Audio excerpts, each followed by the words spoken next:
Yo, what up? What up? What up? Y'all know the deal, man. Like and share, like and share, like and share, so we can get this thing out everywhere. There's anywhere in the world you could be. You're totally right here with me, the BABGOG, and I appreciate you who pull up on me. What's going on, man? Shout out to everybody in the building. I just wanted to take this opportunity, I guess, to go over some of the trial stuff um on my own because again, man, seeing a whole bunch of bullshit still, and it's unfortunate, but at the same time, hey, has to be done, right? Niggas gonna nigga, bro. Um, you know, and the thing about it is that being that black people don't understand, or I won't say don't understand, refuse to acknowledge, right? How things are versus how they want them to be, and can't seem to get over um certain shit, bro. You know, listen, man. Hey, bro. Hey, man. Listen, the link is dropped. And it's funny to me, everybody got all this smoke. Everybody do bro, motherfuckers cover my content.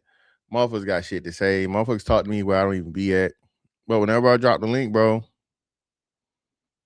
nobody ever shows up. You niggas be randomly bringing my name, dropping my name. But when you have the opportunity to go one-on-one with the great one,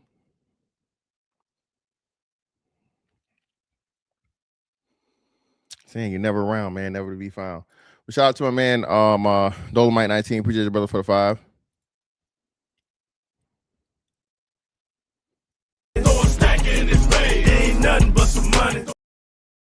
Fantastic. Don't get in trouble with the Kommunitah messing up that Karmelo storyline.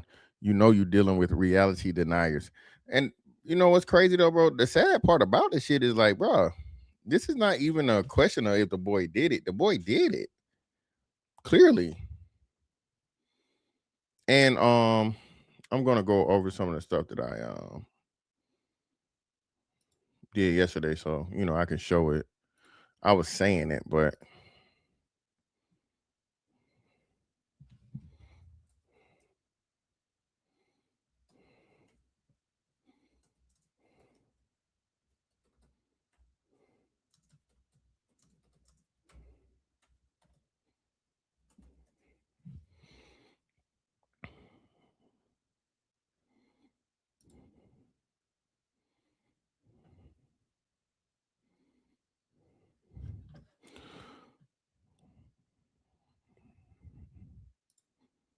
let's just show it, man, so the people can understand.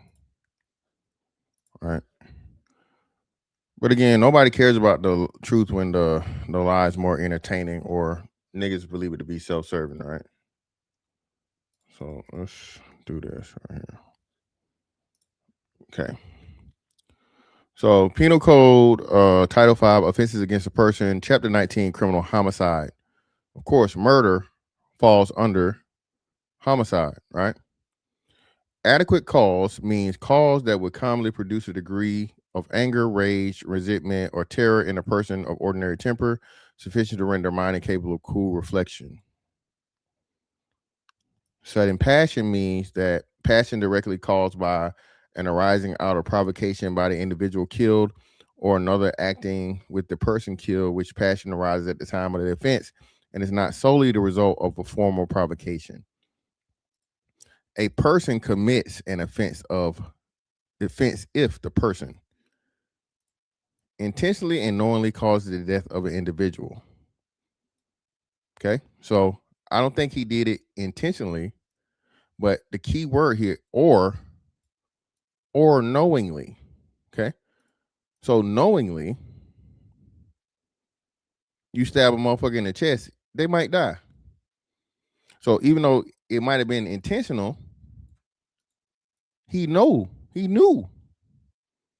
stabbing a motherfucker with a knife in the chest could result in death. Now this right here, all right, is all the way, without a doubt. Intends to cause serious bodily injury and commits an act clearly dangerous to human life that causes the death of an individual. So you don't have to have all of these.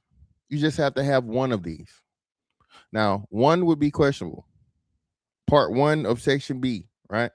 Might be questionable. But part 2 right here intends, because he stabbed him. And remember, he said, either touch me and see what happened or touch me again. And several people of the account said he already had his hand in the bag on the knife. Okay. Several of the students who testified said, hey, his hand was already in the bag when they were having a verbal altercation. So 2 fits.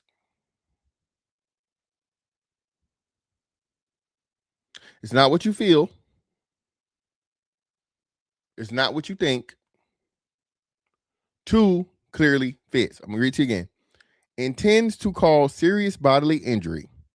Stabbing someone is serious bodily injury. Let's go back to the intends part. He intended to do it because he warned him when he said something along the lines whether touch me again and see what happened or try me or whatever he said, in telling the person that if you touch me, something is going to happen. And in that time, he knowingly had the knife and utilized the knife that he had. So he intentionally used the knife. This wasn't a thing to where he was in a scramble and he was fighting for his life and so on and so forth. So, hey, he reaches, a knife is around and he reaches and grabs a knife and uses the knife to save his own life. No, he brought the knife. He had possession of the knife only known to him. He was the only person that knew he had a knife. So he intended to use the knife. Okay, intends. He had the knife. He had his hand on the knife. To cause serious bodily injury, stabbing someone is clearly serious bodily injury. And obviously it's serious bodily injury because the boy died from it. Commits an act clearly dangerous to human life. Stabbing a person in the chest is clearly dangerous to human life. And of course, it caused the death of the individual.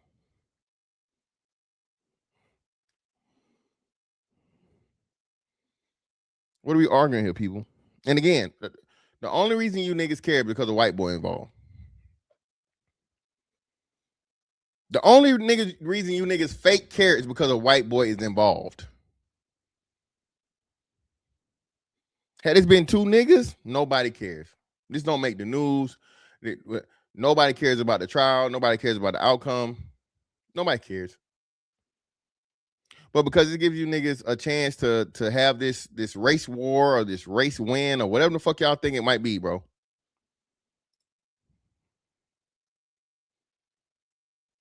Y'all standing outside the fucking, y'all niggas y'all really standing out the courtroom doing fucking voodoo now? They say these niggas outside the courtroom doing motherfucking voodoo and shit, man.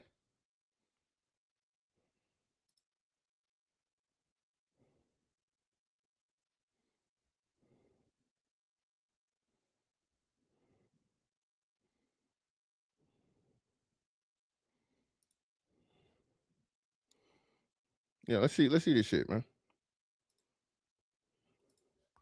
I saw this and I didn't directly go into it, but let's see what's going on here. Let's see what type of shenanigans you niggas is doing.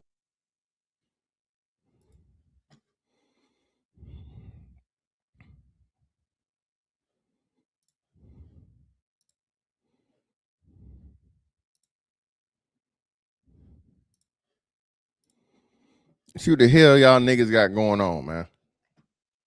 Hey, come on, get up. That shit is bad. Now she must go.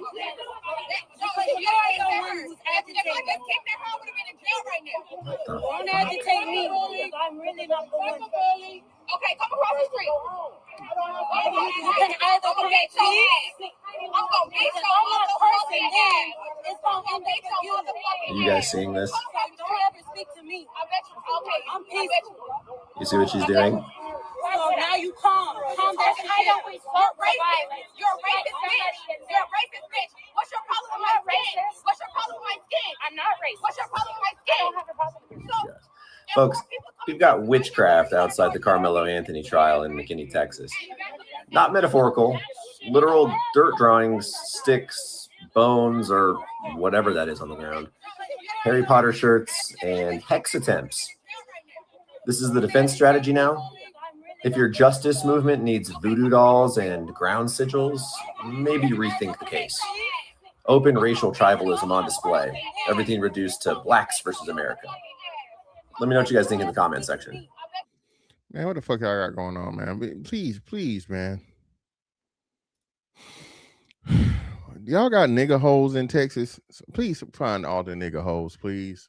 Throw your ass down the nigga hole. Please throw these niggas in the nigga hole, man. Please, Lord.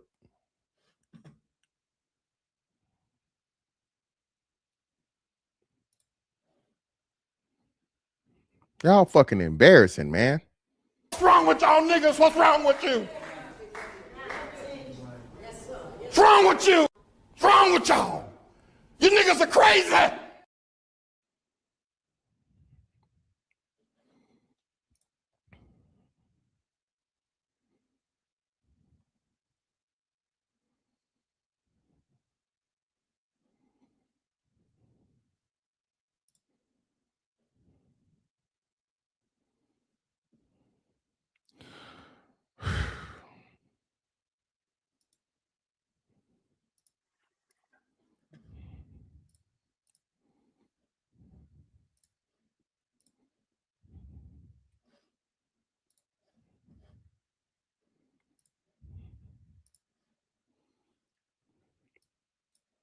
He was not an aggressor. Karmelo was not an aggressor.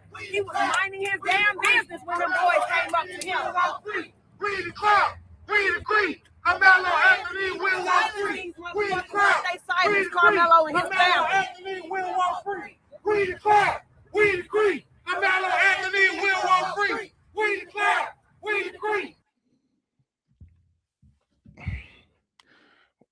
Niggas still fucking chanting and marching in fucking 2026.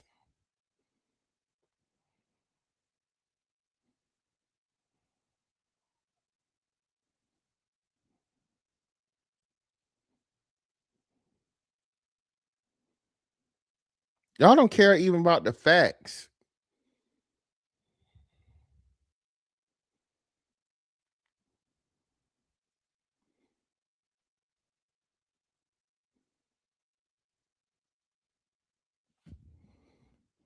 Karmelo Anthony will walk free. We the crowd.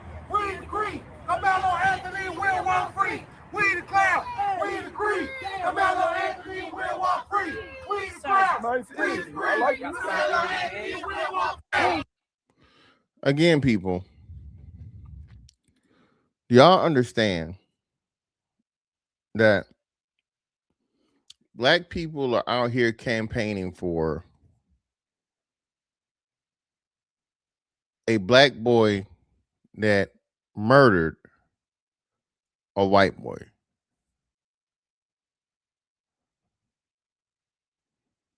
A black boy that won't say murder, killed, right? I guess murder would be the wasn't, but he killed him. Okay. I'm going to ask this question again. If the roles were reversed, would y'all be out here campaigning for justice for Karmelo Anthony? If the roles were reversed and you would be asking for Austin Metcalf to be found guilty, what does that tell you? I really wish I could be in places. Again, like if they have a trial or some shit like this, I guess I'll do it, right? But it's very, very sad, man, to see that, again, you niggas only care because of the racial aspect. I promise you, okay, if the roles were reversed, you'll be seeking for Austin Metcalf to be found guilty. This is how you know you niggas are full of shit. Uniquely, the sad thing about it is niggas think they want fucking anarchy. Niggas don't want no anarchy. Uniquely, people and black people the most. Niggas are the worst, the biggest delusional motherfuckers.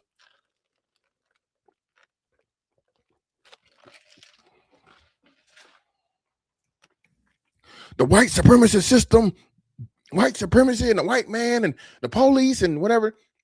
Bro, if they started the purge for real, okay, and you can do whatever the fuck you want to do for them 24 hours or what? How long was the purge? 24 hours? Y'all motherfuckers would be begging for that same white supremacist motherfucking system to protect your ass.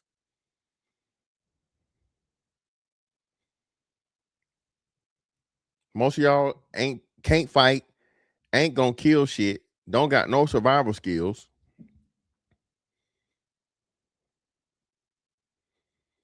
Don't even have fucking supplies to last a day or a few days without having to go outside the house.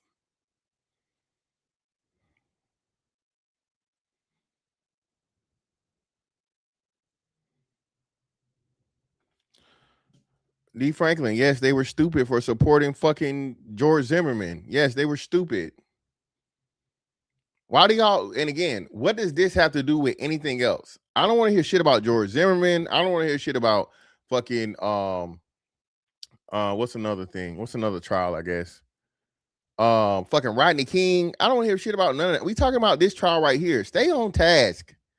Whenever you got to listen, whenever you got to bring up something else to make your argument, you don't have an argument. Talk about this. Talk about this today. George Zimmerman was over 10 years, 12 years ago. The Trayvon Martin shit was what? 2010? Why the fuck are we bringing up fucking George Zimmerman in fucking 2026? You niggas didn't do nothing to him. You niggas was cracker this, cracker that. I'm gonna catch that cracker, and the cracker alive and well. Ain't had a fucking hair hurt on his head. Y'all didn't do shit to him.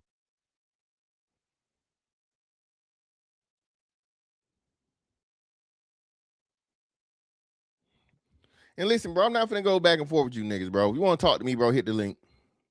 The link is pinned. I'm not finna go back and forth with you niggas. The link is there for a reason. Bring your lame ass up here and motherfucking have the fucking conversation. I'm not finna keep talking to you niggas from the chat, bro. Sick of this shit. Yeah, Kyle Rittenhouse, niggas Rittenhouse, nigga. Kyle Rittenhouse was attacked several times. Thank God, all of it was on fucking camera. Kyle Rittenhouse didn't hurt not one black person. You niggas lie. He shot a black person to kill. Somebody said that shit on national TV, bro. I'm trying to remember who it was. Somebody said that Kyle Rittenhouse shot black people on national TV and like nobody corrected it.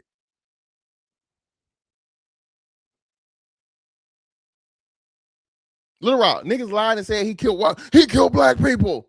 No, he killed the fucking pedophile, a white pedophile. He shot a white felon that had a firearm that shouldn't even had a firearm, and then he killed the dude that hit him with a skateboard. This is why I say black people are not mature enough about race. You niggas aren't mature. You niggas can't get your emotions around the facts, of a situation. The white man, oh. The fucking precedent that would have been set for fucking for gun rights if Kyle Rittenhouse had been fucking found guilty when he had on camera being attacked all 3 times.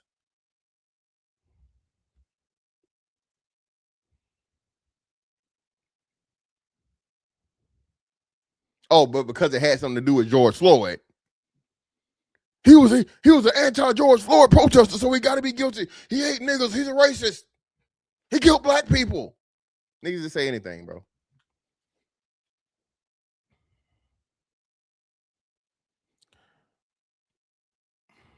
Shout out to Lil Rock, man. A1 Day 1 in the building, man. Greatly appreciate you, brother. The mailbox money. Put the motherfucking club soda on it, bro. That's $25,000 alpaca. You block that shit. Right. You don't rubble. Put the club soda on there. Appreciate you, bro. Of Aaron C, bro, I don't really know, man. I think it seems that way, but I think it's way too many other things going on, bro, for this race war shit to really, really pop off. And unfortunately, again, bro, oh man, you pussy. Oh man, you scared. Oh man, you this. Oh man, you that. Bro, you niggas have no idea, bro. Black people aren't capable of winning no motherfucking race war, nigga.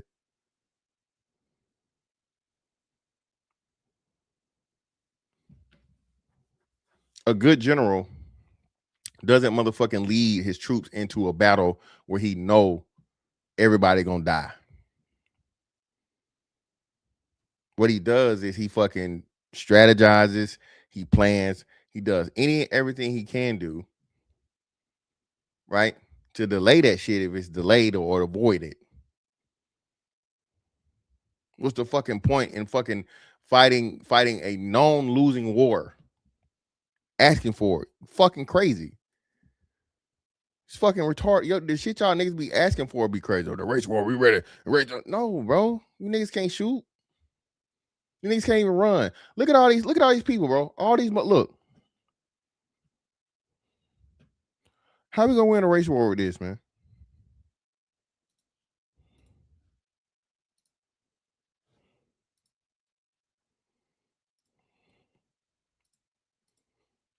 The main dude talking, everybody out of shape.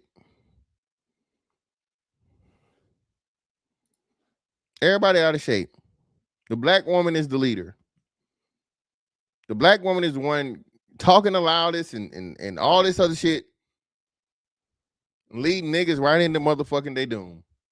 And you dumbass niggas falling right behind her.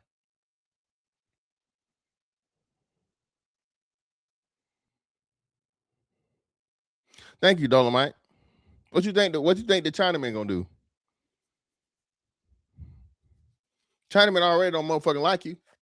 He gonna team up with the white man. What you think the Mexican gonna do? You know, the term white Hispanic exists for a reason. Nigga, it ain't just you versus the white man, it's you versus everybody. And then again, behind enemy lines, I mean friendly fire. You gotta worry about friendly fire with niggas. You niggas don't even want to talk about the drug dealer, killer, gorilla niggas. We ain't even fixed our own internal issues yet. I don't trust you niggas. I don't trust you niggas to go into no motherfucking battle. Something that's serious to where you it's us against the motherfucking world. You niggas aren't prepared for that. But if I say, oh man, you just scary, you just clone, you just this, man, fuck you, man.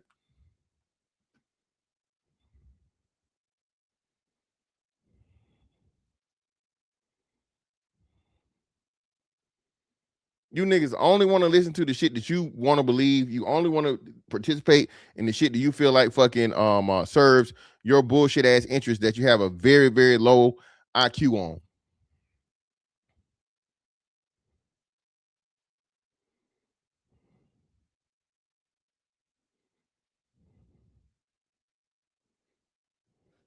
Now let's get into Willie D lying ass. Well, no, well, you know, let me see.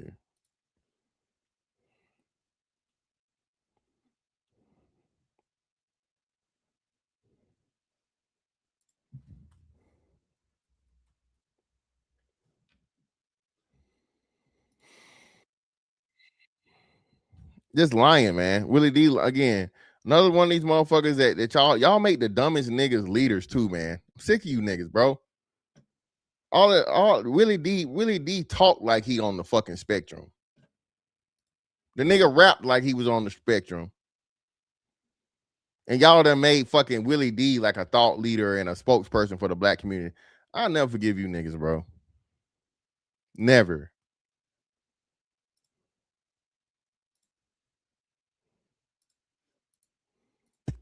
What's up, family?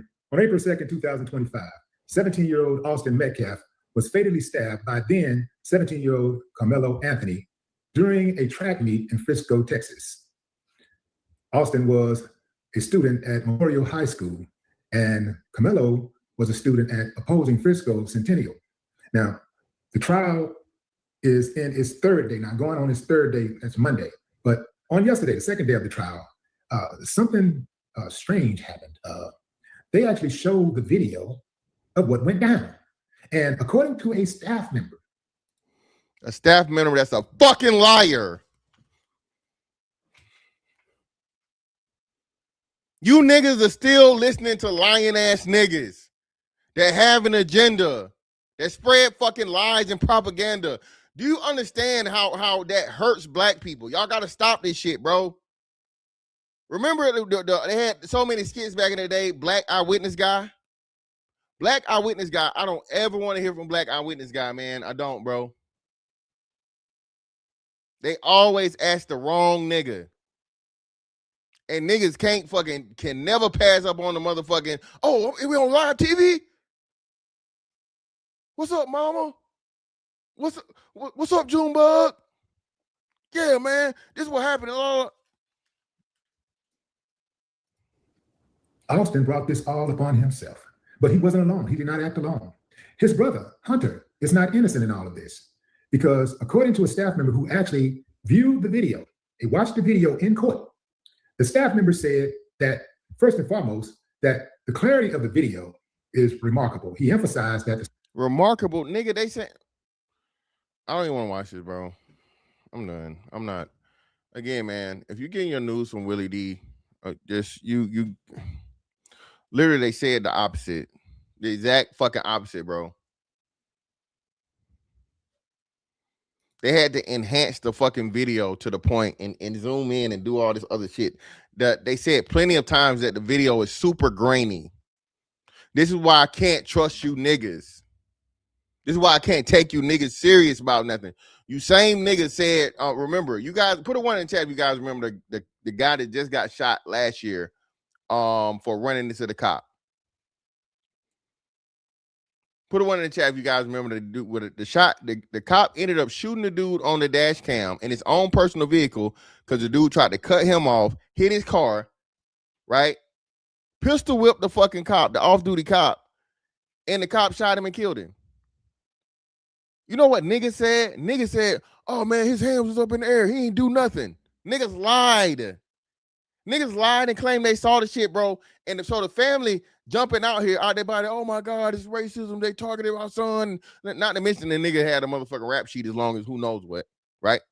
Of course, criminal nigga, right? But the family had to put out an official fucking statement and apology and apologize after the fucking dash cam footage, personal dash cam footage came out of this dude pistol whipping a fucking off-duty cop.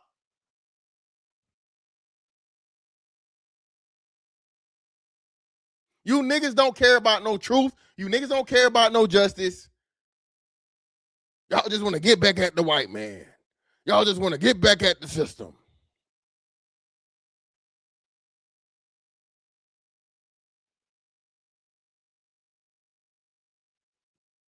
Hate you niggas, bro.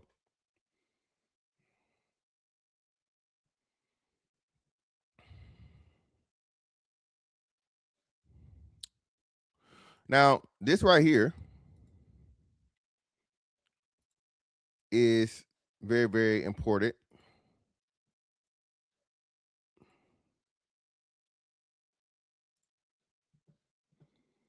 Because this kid knows both of them. He has had interactions with both Karmelo and Austin.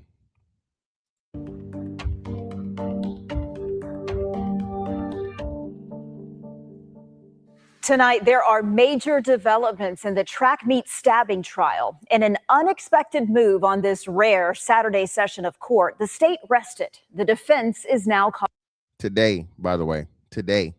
So the state has pretty much asked all their witnesses for now, and it's going to be on the defense to call their witnesses starting back on Monday. Okay. Now, this happened today. calling witnesses. Karmelo Anthony is charged with murder in the death of Austin Metcalf at a high school track meet in April of last year. Our senior crime and justice reporter, Rebecca Lopez, is covering this trial from us from the Collin County Courthouse. She joins us live right now. So walk us through what happened today. A lot, Rebecca. There was a lot that happened today. Hey, shout out to my man, Jay Miller, man. Greatly appreciate you, brother, for the 25 on the cash app, for the support, brother. Greatly appreciate it. Ain't nothing but some money. And it was surprising that the prosecution did rest its case after the jurors heard from more student witnesses. They also heard from the medical examiner, and they heard from one of the students that was under that memorial tent that was both friends with Austin Metcalf and Karmelo Anthony. And what it showed us today is that sometimes witnesses can really remember the same event very differently, and while they generally agreed on what happened, the details widely varied. Now, one of the most anticipated witnesses was that student who knew both Karmelo Anthony and Austin Metcalf. He testified that tensions escalated after Anthony was asked to leave the memorial team tent. He told jurors Anthony became angry, challenged Austin to move him, and appeared to be provoking a confrontation before Austin put his hands on him. He described Austin falling backwards, lifting his shirt, and yelling that he'd been stabbed. So again, man, listen, it sounds like y'all said it was a double push. All these kids are saying it was one push and an immediate stabbing. From every account that I've heard, the witness account, they're going back and forth.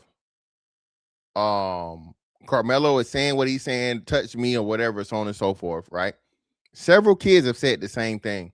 Now, again, this kid knows both of them, or, it's neutral. He's cool with both of them. All right? Allegedly. We'll just say allegedly.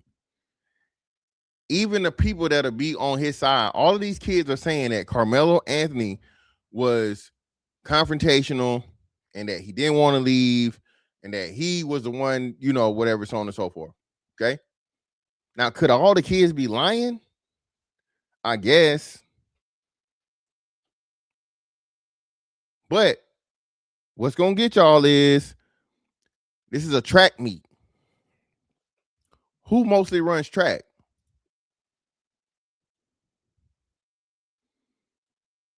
Who mostly runs track, y'all?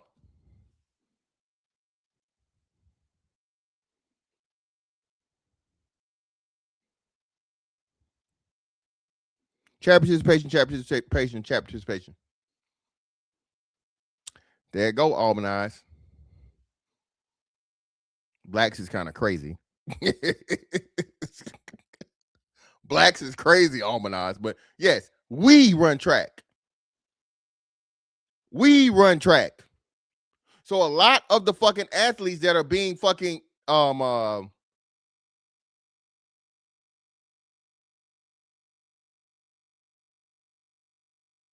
to the witness stands, a lot of these witnesses are black kids.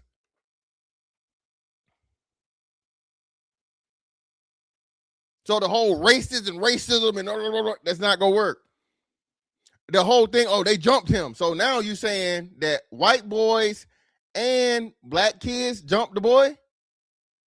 When nobody said that. Other than niggas. They jumped him. They jumped that man. Everybody said the same thing. The brother was not involved at all. The brother wasn't even directly involved in the fucking situation. The brother turned around to his brother being fucking stabbed. He was not involved. But you niggas love a lie.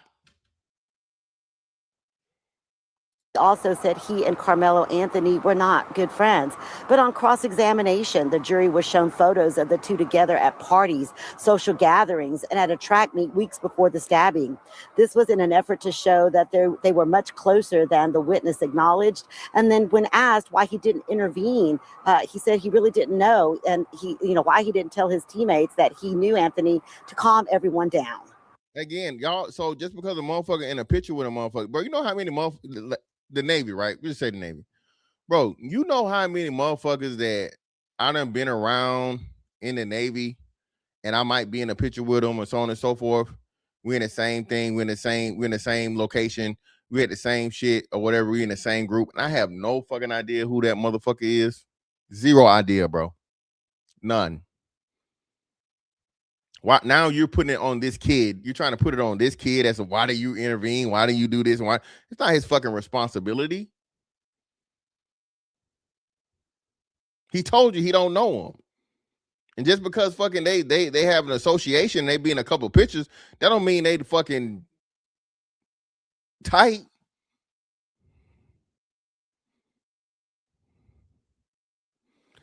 Karina, he need to look old.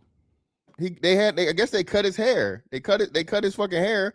They got rid of the the dreads or whatever, the starter dreads smartly. I think you understand that they're still young, and it's just like anything with time. You're sometimes going to get some discrepancies within what they said. You know, you listen for what are those big key elements or those big key points that someone's going to make, and whatever it is that they say, have they veered or varied off of that? And the defense called its first witness a Centennial track coach who testified that there were no real rules, that no one could go into another team's tent. He says it's very relaxed at track meets and they often go into other people's tents.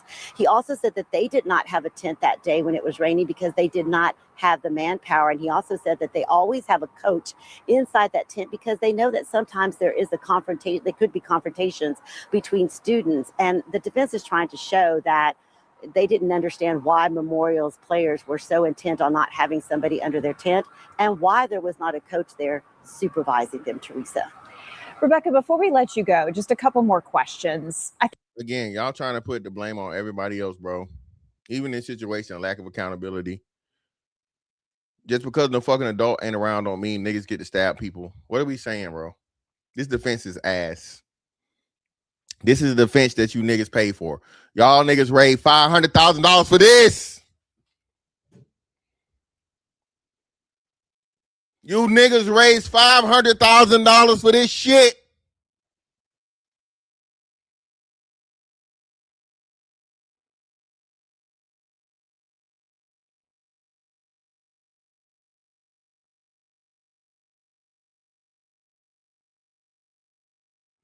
Thank you, bro. Niggas get mad with, hey, man, this is my seat, bro. Niggas ain't, bro, shit happened in a fucking movie theater. What? No, hey, bro, this is my seat, bro. Oh, my bad, bro. No, nigga, fuck that. Brother, I'm no, nigga, you in my seat. Nigga, nah, nigga, hey, nigga, I told you, nigga. Now, mind you, I am not excusing Austin Metcalf for putting his hands on Karmelo. He does not have a right to fucking try and push the boy out and get the boy out of the tent. But again, grown niggas do shit like this. You ever been at a football game? Huh? Nigga, have a football game on with the wrong jersey.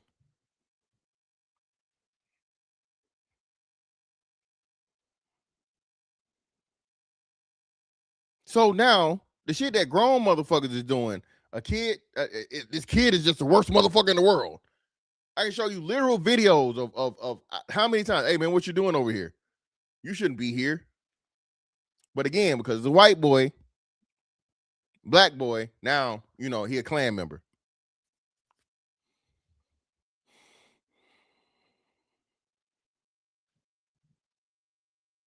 I think a lot of people expected that Austin's twin brother, Hunter Metcalf, would testify. So why didn't prosecutors call him before they arrested?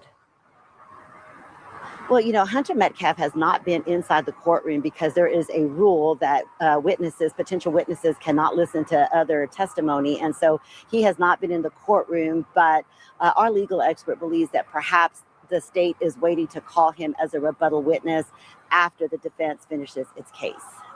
Bro, and that shit there's going to be it.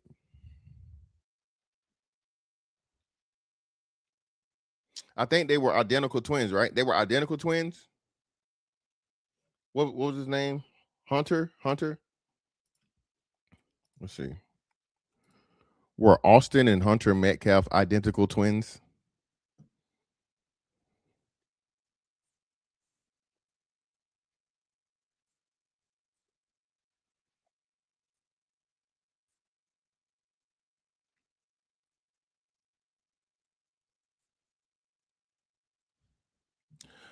Bro, when a identical twin of the boy that was killed gets on that stand and tells the story about how he pretty much watched himself die over a fucking push. Y'all, every year that Karmelo Anthony gets is y'all's fault. Every year that fucking Karmelo Anthony gets in after this trial is you niggas' fault. No one would have dared told anybody to take this shit to trial.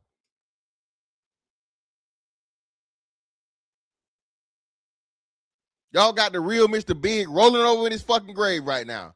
I didn't mean this one, nigga. I would have took this one to trial.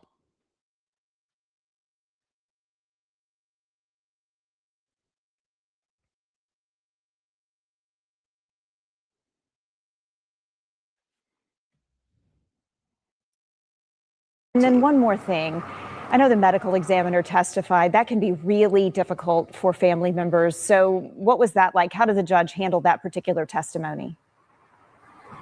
The judge basically told the courtroom, if there's anyone here that does not want to listen to the medical examiner because it's going to be very difficult to listen to, the details were going to be graphic and the pictures were going to be graphic. So he asked anyone that didn't want to see that to leave the courtroom. The family of Austin Metcalf did, in fact, leave the courtroom, as well as some other people that were there to watch this trial. And so then they did show the pictures of the autopsy, but only to the jury. The rest of the gallery didn't see it. But you can imagine, Teresa, it is a difficult moment. And that was a very difficult moment for Austin Metcalf's family. It's so hard for everyone involved. All right. Rebecca Lopez, our senior crime and justice reporter, continuing our live coverage on this rare Saturday session in a court in Collin County. Rebecca, thank you. And every day, WFAA is. Now, let's go over some of the stuff from yesterday, man. I wonder if it's still there. Let me see real quick. Let's see something.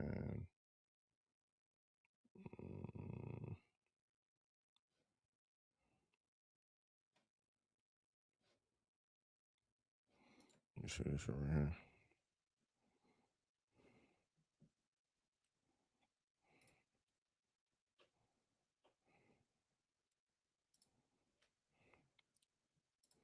Here we go.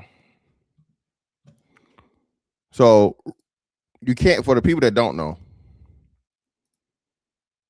they don't allow any cameras in this session, right?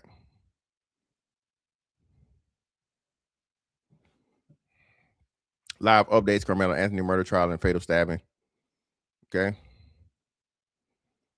Let's see. This is today, right? Judge adjourns trial until Monday morning. And this was 5:28 today. Team witness says Karmelo Anthony provoked confrontation.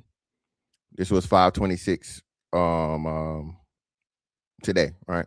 After the break, 17-year-old from Frisco Memorial returned to the stand and said he called 911. The prosecutor asked him to demonstrate stabbing motion, then pressed him on who he believed was in the right. I think Karmelo was in the wrong, the teen said. When asked whether Karmelo Anthony provoked the confrontation, he said yes. Court pauses for a brief afternoon break. It was at 5:03. 5:01. Witness describes friendly interaction between interaction before confrontation escalated in Frisco Memorial tent. A new defense witness, a 17-year-old male student from Frisco Memorial High School, took the stand as testimony continued. Defense: it was raining hard enough for people to be under tents. Witness: yes. Defense: I want to talk about Melo coming to the tent. It was clear Eddie knew Melo. Witness: yes.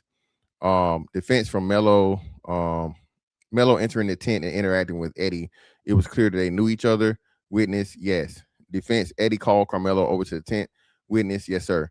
Defense: the interaction between Eddie and Melo was friendly. Witness: yes, sir. After Eddie called him over, Melo sat down. Witness: yes. Defense: for about 5 minutes, friendly talk. No one expressed a problem with Melo being there. Witness: no. Do you recall the first person to say, Melo, who are you? Witness: Hunter Metcalf. Hunter's a big guy, you could say. Witness: at the time of the event, Austin was a little bigger. I'd say substantially bigger. I believe you told the detective Hunter didn't tolerate being disrespected. Yes. So Hunter tells Melo to leave. Yes. Melo said, no one has a problem with me being here besides you. Yes. At some point, Austin and Hunter stand up. They had been seated. Yes. If you put Melo and Austin next to each other, Melo is smaller. Yes. Hunter started the moderate tone and it got more aggressive. Yes, sir. Do you remember telling the detective you need to move before I beat your ass? I don't recall saying that. The defense approaches the witness with papers. The witness agrees that Austin said something like that or something similar or about wanting to beat his ass. Austin is standing up. Melo still seated. Yes. That's when Melo reached into his bag after Austin mentioned something about wanting to beat his ass. Yes. Austin calls his bluff and says, I know you don't have anything in that bag. Witness, yes. For Austin to make his way to Melo, he has to move up 5 rows. Witness, yes. Defense, Austin takes a step or two and then they talk and that continues. Yes. At all this time, as Austin is moving closer to Melo, Melo is seated with his hand in the bag, like, don't come closer to me. Yes, sir. Melo says, as long as you don't touch me, we're cool, or don't touch me. Yes. You told the detective. Austin reached in and reached up, tapped Karmelo on the shoulder. Melo still seated. Yes. There's a touch, and then there's a grab. Yes. Austin grabbed with both hands. Both of his hands were in motion. Austin is reaching for Melo, and at that point, Melo's hand comes out the bag. Yes. Witness says visiting other team's tent normal at track meets. A new defense witness took the stand, an 18-year-old Frisco Centennial High School graduate who spent 4 years on the football program and 3 years running track alongside the fraternal twin brother. Defense, did you know Carmelo Anthony? What did you know him as? Yes, we call him Melo. How would you describe him? How would you describe your relationship? I'd say we were friends. We hung out. How's track different from a football game? There's way more people. You can walk around. Part of track is making friends. Would you agree to that? Yeah. Did you have friends from other teams? Yes. Did you spend time under other teams' tents? Yes. Did you see other kids doing the same? Yes, sir. Do you ever have a problem doing do you ever have a problem doing that where you were told you shouldn't do that? No, sir. Would you sometimes sit down and have a conversation? Would you spend more time in the tent? I'd spend some time. Have you ever been in the memorial tent before? Yes. Was it saying hi and leave or spend time and hang out? We spend time hanging out. Was it just you, me, and Carmelo? We both had friends at memorial. How much time did you spend? About 10 minutes. Were there any problems with that? No. There's no need for a knife at a track meet. Witness? No. As far as you know, Frisco ISID policy of not having a knife at a track meet has never been violated. Witness, it hasn't. Coach, no rules against athletes entering the other team's tents. I ain't gonna read the whole shit and go through here, bro. But state rests its case. After calling 21 witnesses. Damn, it did 21 witnesses yesterday. That's fucking crazy. Jesus Christ. This one right here is important. So June 6th at 2:39 p.m.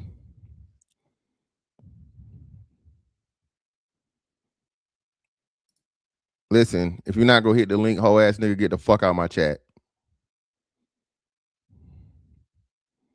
The link is pinned. If your bitch ass is not gonna hit the link, nigga, stop tap dancing in my chat and get the fuck on. Bitch.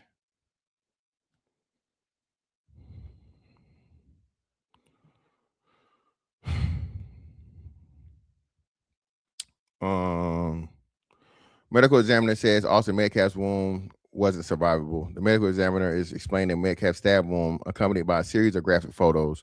CBS News reporter Don White said several jurors look emotional and are putting a hand over their mouths. The medical examiner said the knife penetrated Metcalf's heart and the wound measured 2 inches in gapping length. The prosecution asked the medical examiner, is the wound survivable? No, the medical examiner said. And bitch, and you can be foul. And you're invisible, bitch.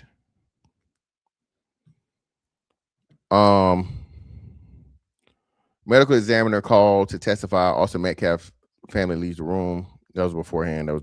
What's that? Okay. Let's see. Teen says Carmelo Anthony and Austin Metcalf exchanged expletive before stabbing. The teen witness said Anthony and Metcalf each called each other extras before the stabbing happened. When did Karmelo put his hand in his backpack? It was after the bitch comment. Austin said, you don't have anything in there. The teen said that when Metcalf shoved Anthony, but said it wasn't hard. After that is when Metcalf fell back. So everybody's thing is consistent, bro. And what's the name pushing him? Yes, he pushed him. The degree of the push or whatever, whatnot, what have you, but it was instant. So as soon as he touched soon as Austin touched Karmelo stabbed him, bro.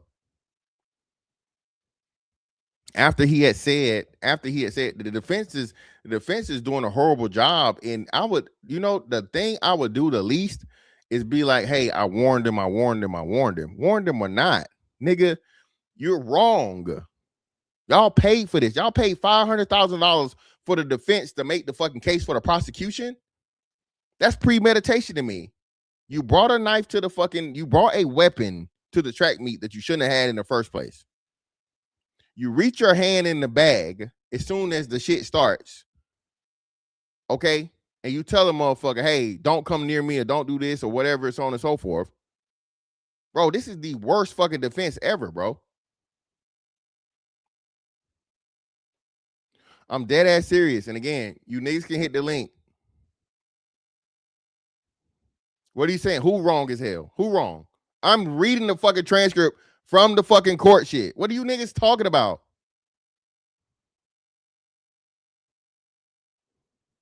Yes, horrible fucking defense, Shadow Dragon. Niggas are too stupid to realize it.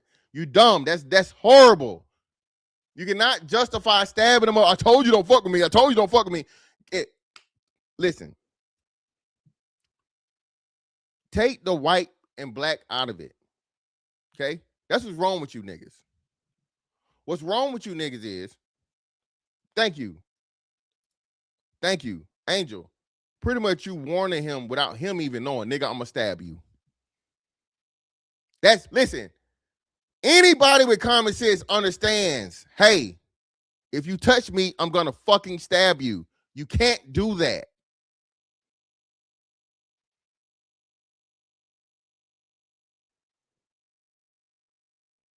That's basically what the fucking defense is doing to their own client. You can't do that, especially when you have a weapon where you're not supposed to have a weapon as a child. But you niggas can't see it because it's a white kid and a black kid. Oh, but the white kid. You dumb niggas. Listen. Put yourself in a situation. You're in a mall, you're in a bar, you're in whatever. Okay? You. And a motherfucker somewhere you feel like they don't need to be. You confront that person. Hey, man, what the fuck you doing here? Hey, nigga, stay the fuck away from me, man. He got his hand in his pocket. He got his hand in a fanny pack. He's got his hand in a bag of some shit or whatever, right? You go over to the nigga. You confront the nigga, you touch him, you push him. As soon as you push him, he stab you.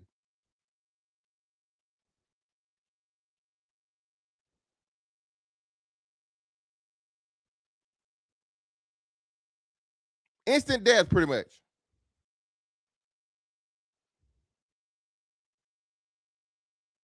Now, again, these were two children. This is what make me so sick of you niggas. I'm disgusted by y'all, man. I am fucking disgusted by y'all. The fact that y'all would justify this shit just because the other kid is white. If these were two black kids where this happened, nobody would be, justice for the motherfucker that survived.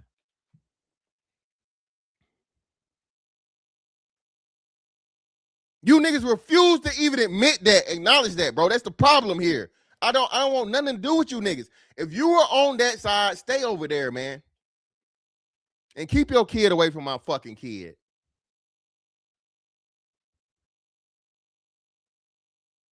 Keep your dumbass piece of shit fucking child away from mine, please. Because you think it's cool for your kid to kill my fucking kid because they got a fucking fight. You niggas are disgusting.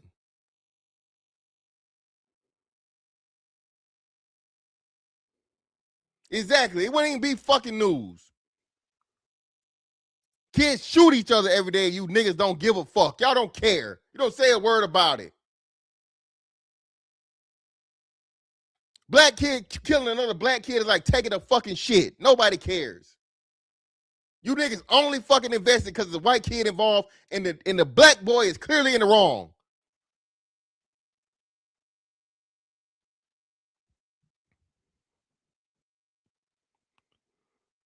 Team witness said Anthony Metcalf called each other names, whatever, so on and so forth.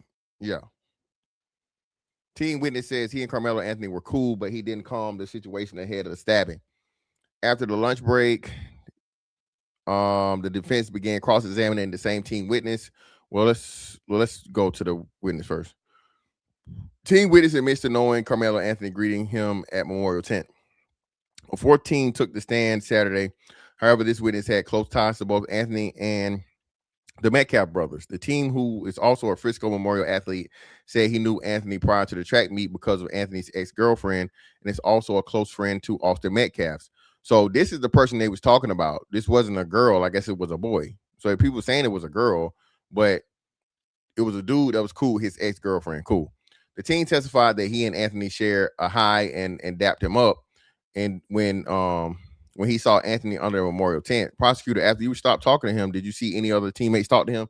Yeah, Austin said, "Who are you?" The team went over to describe that Anthony got defensive when he was asked to get out of the tent. Witness Karmelo said, "You'll have to move me." Oh shit. See, hold on now. Whoa. Karmelo said, "You'll have to move me." Austin put his hand on his back. I saw Karmelo's hand go in the backpack. We're at a track meet. I wouldn't expect anything to be in there. Karmelo said, "Touch me. You'll have to move me and find out," trying to provoke him.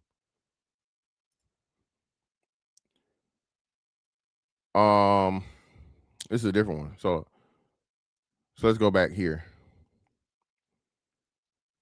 All right. Team witness says he and Karmelo Anthony were cool, but he didn't calm the situation ahead of the stabbing.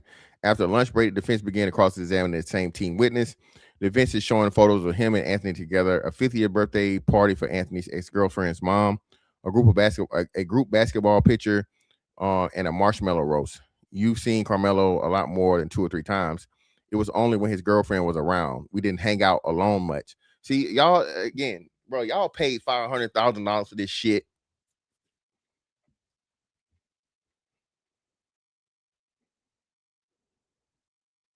Y'all paid $500,000 for this poor ass fucking defense. What the fuck does his association with him or both of them even have to do with fucking anything? The boy told you, "Hey, I know him through his ex-girlfriend. That's how I know him." Now you're putting the onus on him to stop fucking Karmelo from stabbing him when he shouldn't have had even the opportunity to stab him in the first place because he shouldn't have had the knife there. This shit is horrible, bro.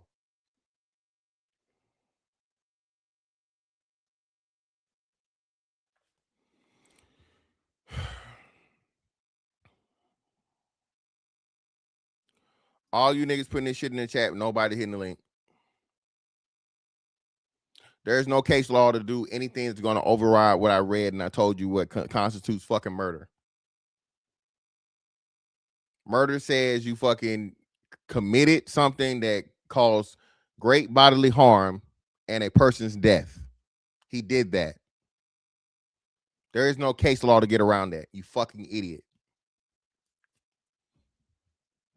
Yeah, stand your ground does not apply to children. And stand your ground applies to, see, you niggas hear these buzzwords, right? And it's like, still, you have a reasonable fucking thing of your life being threatened.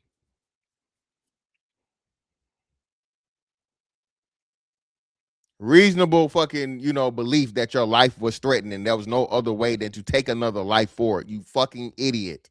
I live in a stand your ground state. Y'all think stand your ground is just this blanket thing where, bro, more stand your ground cases are lost than one. You fucking idiots. The stand your ground defense is not just this motherfucking license to kill a motherfucker over anything. You idiots, especially stabbing a person. Yeah, they never gonna hit the link, bro, because they stupid. Niggas stay in the chat because this is where the fuck they belong. I forgot who I am. I'm the boogeyman of you niggas. Get up here and start sounding like motherfucking Porky the Pig and Foghorn Leghorn. Stupid niggas.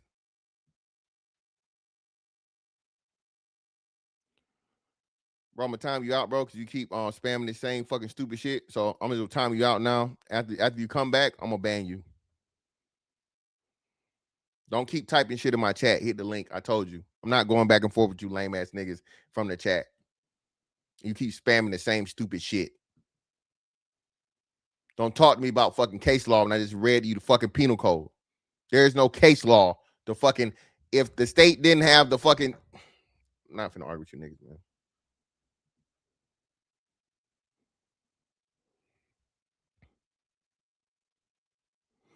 Shout out, niggas are dumb. Niggas are downright fucking dumb, bro.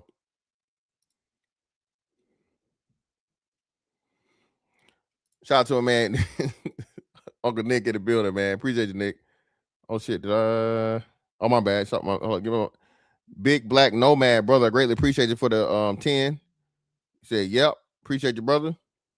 Oh, and I almost missed. Shout out to Half a Nickel for the super sticker. Appreciate you.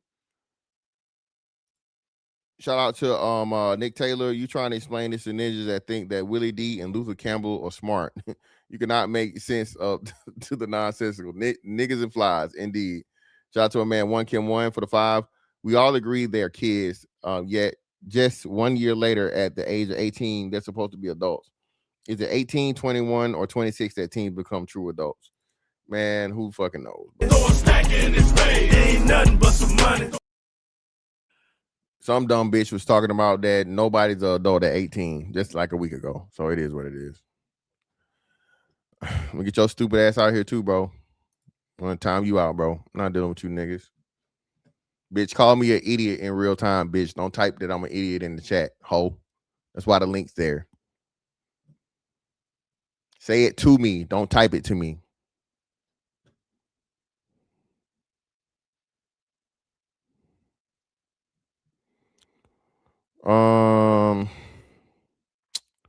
Teen Witness says Austin Metcalf didn't deserve. Oh, my bad. Hold on. Did I? Yeah. Okay, let me see. After you talking to him, you see other teammates talk to him. Yes. This team went to describe that Anthony got defensive when he was asked to get out of the tent. Karmelo said, "You'll have to move me." Austin put his hand on his back. I saw Carmelo's hand go in the backpack. Okay, let me see. This is defense. Okay, that's what I was reading.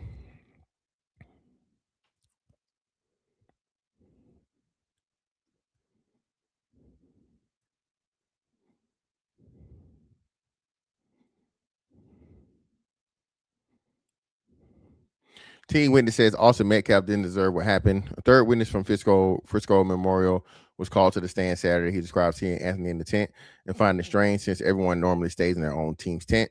He testified that when asked to leave, Anthony became more aggressive. What does he say next? The prosecutor asked, F you all. Oh, fuck you all. I'm not going to leave. Fuck you. Oh, fuck y'all. I'm not going to leave. You all a bunch of pussies. The witness said, oh, that's the, listen. Let's see who this is.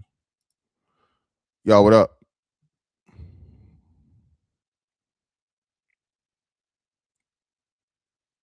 You gonna say something?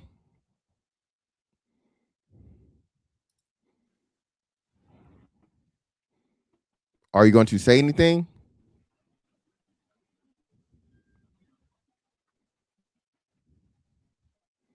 So you just came up here to troll?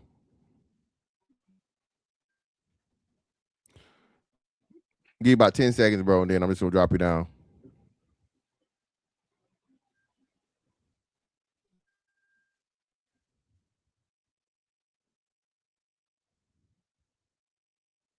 Okay, you dropped yourself. Thank you.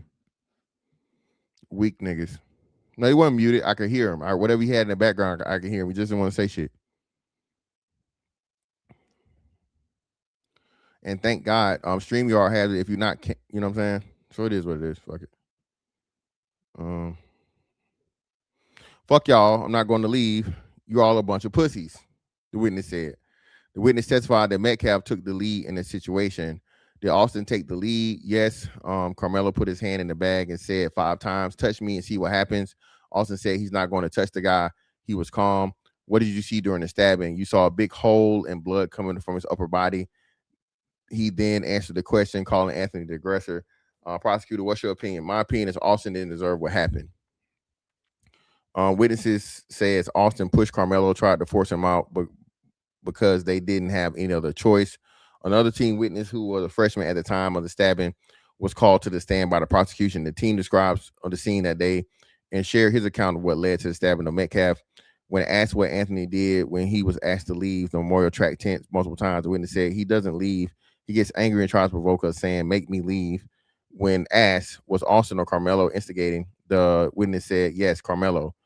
When cross-examined, defense attorney Shock asked, when Austin decided to push him out, how did he get to him? He walked over to him, the witness answered. Shook. I'm sorry, I said Shock, but it shook. Was Karmelo sitting down? I think so. Did he grab or push him? He pushed him on his shoulder area with both hands. Then prosecutor Bill Whisker asked, what happened next? Witness, Austin tries to force him out because he didn't have any other choice. The witness was asked by the whether the stabbing was self-defense or murder. Witness, this was murder. Listen, man. Team witness asked about written statement during the cross-examination. During the cross-examination of the 17-year-old defense attorney, Toby Shook asked, do you remember telling the detective that Hunter Metcalf popped in and defended Austin?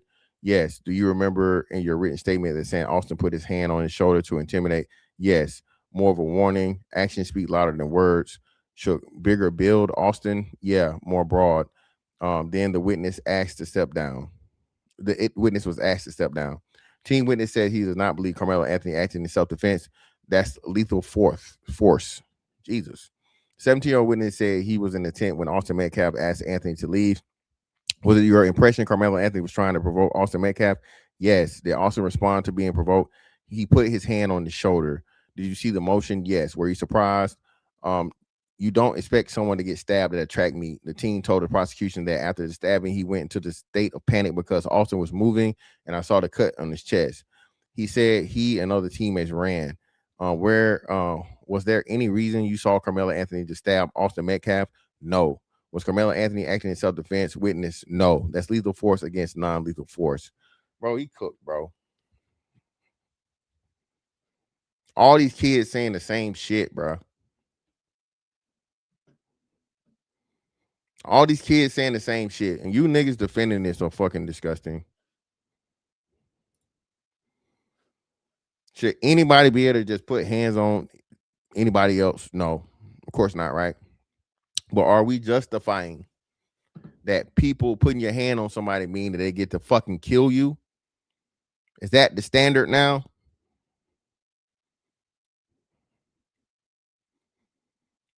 Imagine what kind of world that would be, bro. Where, hey, that nigga touched me, man.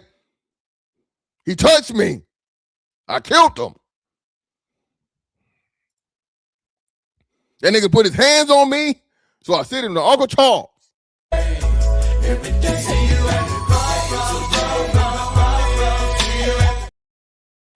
You niggas don't even understand precedents, concepts, precepts.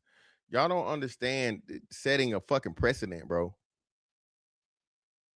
You understand how crazy it would be for you to say that niggas just get to kill, everybody gets to kill everybody for getting touched?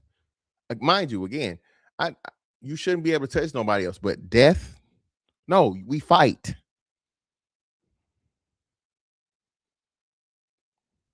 You don't immediately just jump to death. You don't just get to kill a nigga because no, we fight. Hands. And what makes it even crazier is you niggas that are my age, man. These kids don't fight no more, man. All of them pussy. All they want to do is shoot. But what about stab?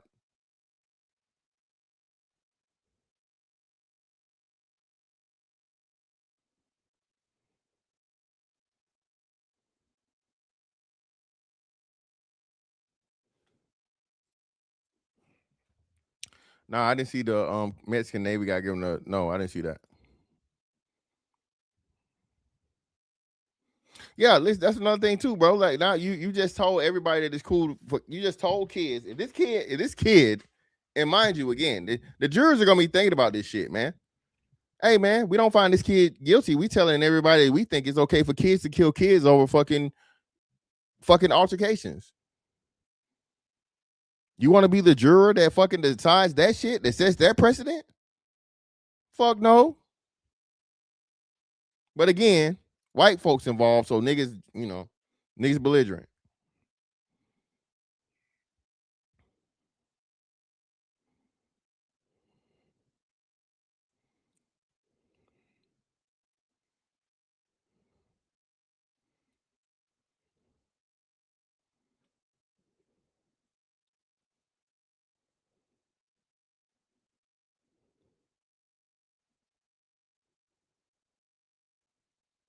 Everybody's saying the same shit, bro.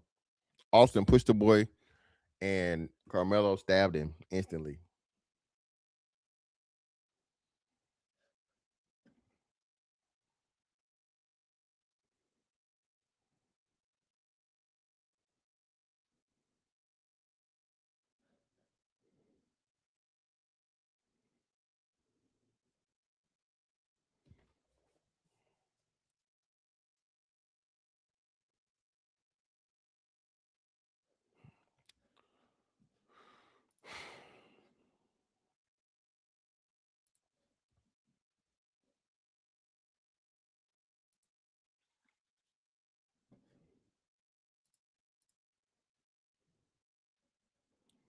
Again, man. Hey, trying to get back at white folks, trying to troll white people, bro.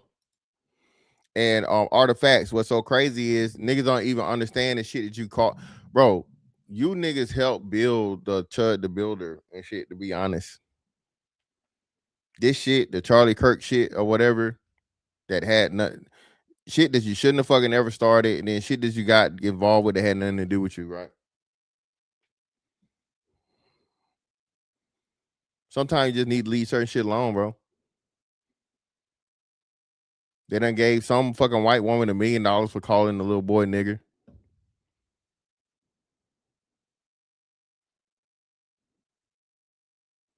Yeah, $500,000. You niggas could have did way more good with that. $500,000 for one kid that murdered another kid, man. You niggas are just. But again, this the power of the white man for you niggas. Media outlets in the courtroom for one of the biggest trials of the year. A teen track star, Karmelo Anthony, is charged with first-degree murder. He is accused of stabbing and killing. Bro, you gonna say something this time, bro? Can you hear me? I can hear you now, yeah. Yeah, I tried to set it up last time. Okay, well, I can hear you this time. I can hear you in the background. You just didn't say nothing. What's up?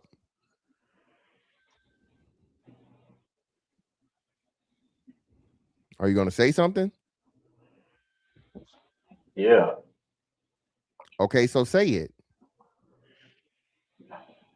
Yeah.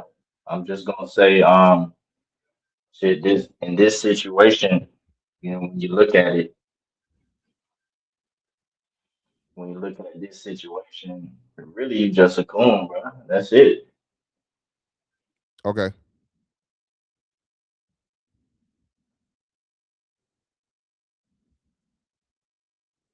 Pussies.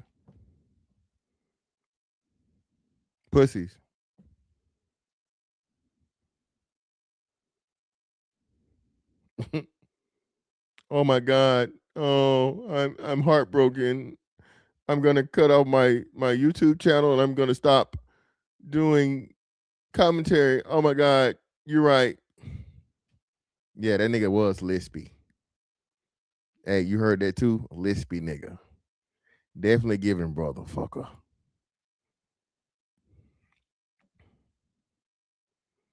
Definitely giving brother fucker vibes. Fellow track athlete Austin Metcalf at a track meet.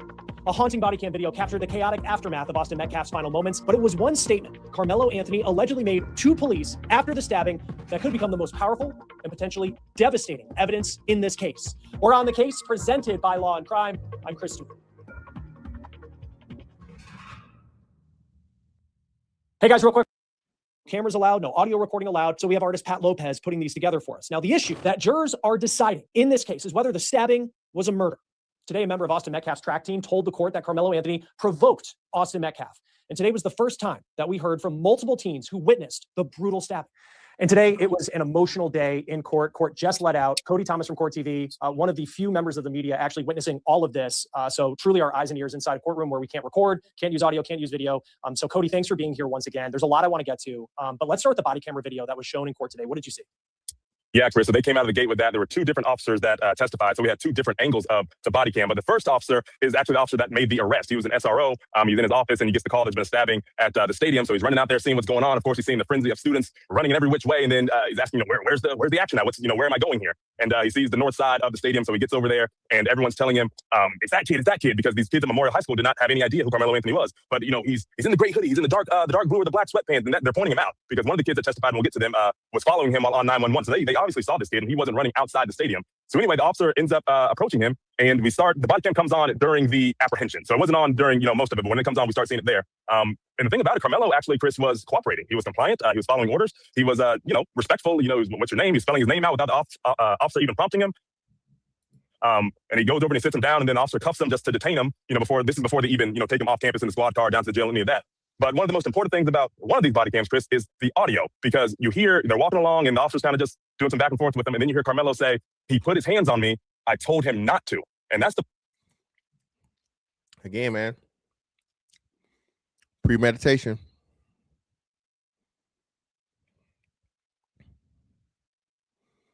You telling somebody to not put their hands on you don't give you justification to stab them.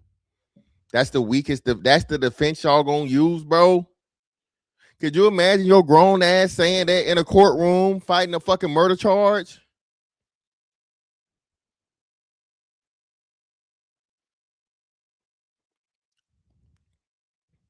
The fucking prosecution got to be loving this shit. So let's even break this down. What is the fucking defense's fucking defense? What is the defense strategy? Oh, I told him not to touch me and he touched him. He's bigger than him. He's aggressive. And I'm going to say it again. That's bullshit. Yes, Calvin Dickerson. No one is denying that he pushed him first. Calvin Dickerson, if I push you or you push me, does that give you the right to kill me? And brother, I'm asking you genuinely because I know you're a supporter, brother. So I'm not trying to be facetious. I'm not trying to be an asshole. But Calvin, brother, I'm going to ask you, and I'm looking for your response, brother. If I push you, Calvin, does that give me the right to kill you and take your life from pushing you? Not punching, not kicking, not jumping, not several people. Me and you one-on-one, brother. If I push you, that gives you the right to murder me. Stab me in my fucking heart and kill me, brother. Yeah, that's not equal force at all. Thank you. And again, it was instant. It wasn't this back and forth thing that motherfuckers made it seem like this whole rumble shit.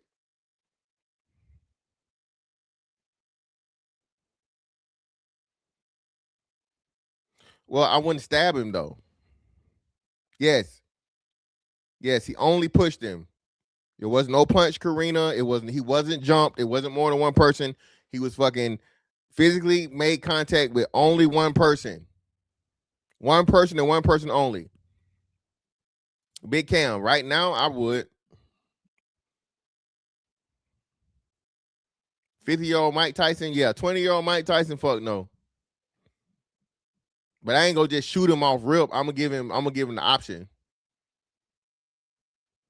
Same thing with John Jones. Hey, I'm not squaring up with John Jones, but I'm gonna hey, Mr. Jones. I'm not just gonna bam. Like, hey, Mr. Jones, man, hey, I don't want to hurt you, brother. I respect you. You got it. I know I'm not gonna beat you in no fight, but I'm gonna give you the option. All right, you got that one, brother. All right, I don't want no smoke. Yeah, listen, that's not gonna work. Lamar, again, the every kid is saying that Karmelo was the aggressor. Niggas doing shit that niggas doing. Pussy. Fuck all y'all. This shit, bro. It's not good. No, stand your ground does not apply. Stand your ground does not apply here, bro. They're not even, the defense is not even using the stand your ground defense. It's not going, again, stand your ground is bodily, well, let's see. Shout out to you, bro. Let's look this up. Texas, stand your ground.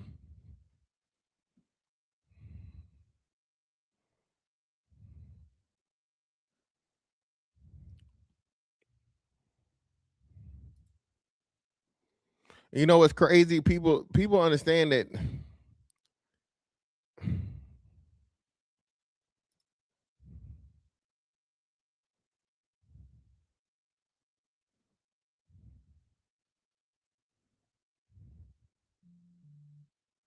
Oh shit, let me see if y'all hit me up in the joint. My bad.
Yeah, bro.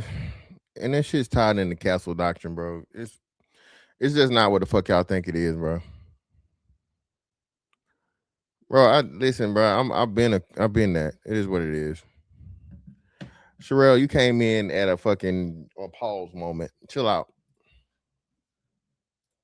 Part that the prosecution's harping on, that I told them not to part, because they're pretty much saying that part's a lie. You know, every account that we've heard so far in the reporting over the last year, and some of the students today, was just the whole touch me and see what happens. You know, it wasn't don't touch me. It wasn't, you know, if you keep your hands off me, we're cool. It was touch me and see what happens. You know, making it sound more. Yeah, touch me and see what happens is different from don't touch me.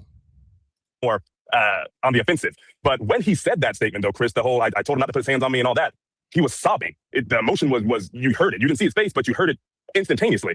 And so then a few minutes goes by, and then he seems a little bit calmer. Like you were just, you know, high energy here, high, you know, sad energy, and then now you're calm and just, yeah, my name's Karmelo Anthony, and I'm a senior or what have you.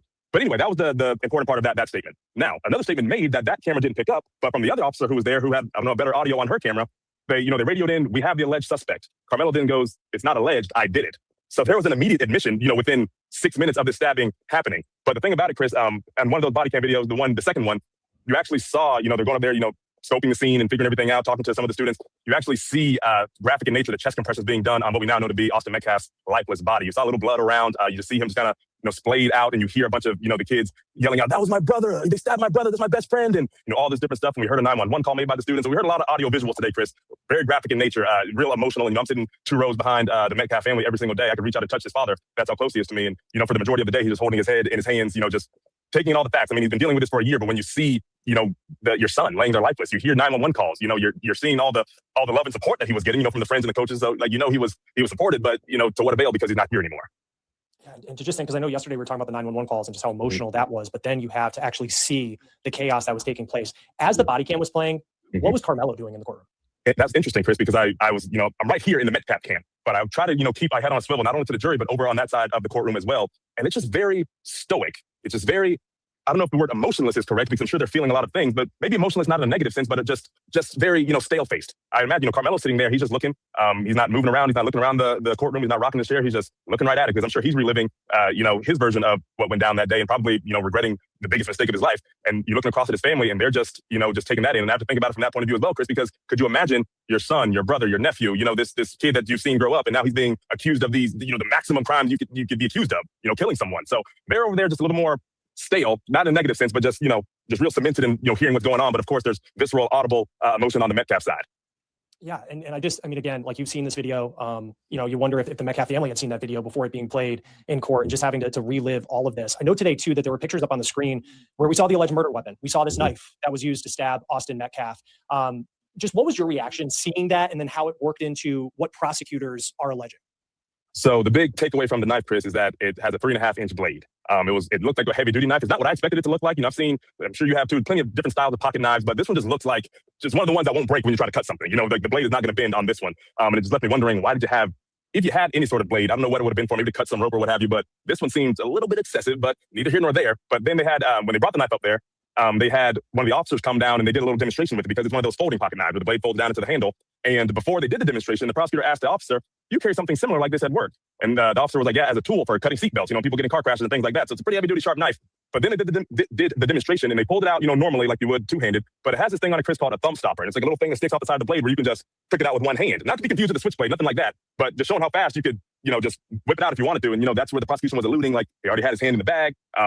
Yeah, man. So basically just a regular tactical knife. It's nothing, I don't know why people are acting like it's so complicated or whatever. It's a tactical knife, a tactical foldable knife. All right. But yeah, that motherfucker not moving, bro. You stab a motherfucker with that, dog. 3.5 inches, bro. You know how like your chest cavity is not that deep. Unless you like on some bodybuilder shit and you got hella pecs and you just got a lot of mass, bro. Your chest cavity is not deep, bro. Touch your sternum right now. You literally, no matter how big your chest is, this space right here, for the most part, is gonna always be that's bone. Your heart is like inches behind this shit.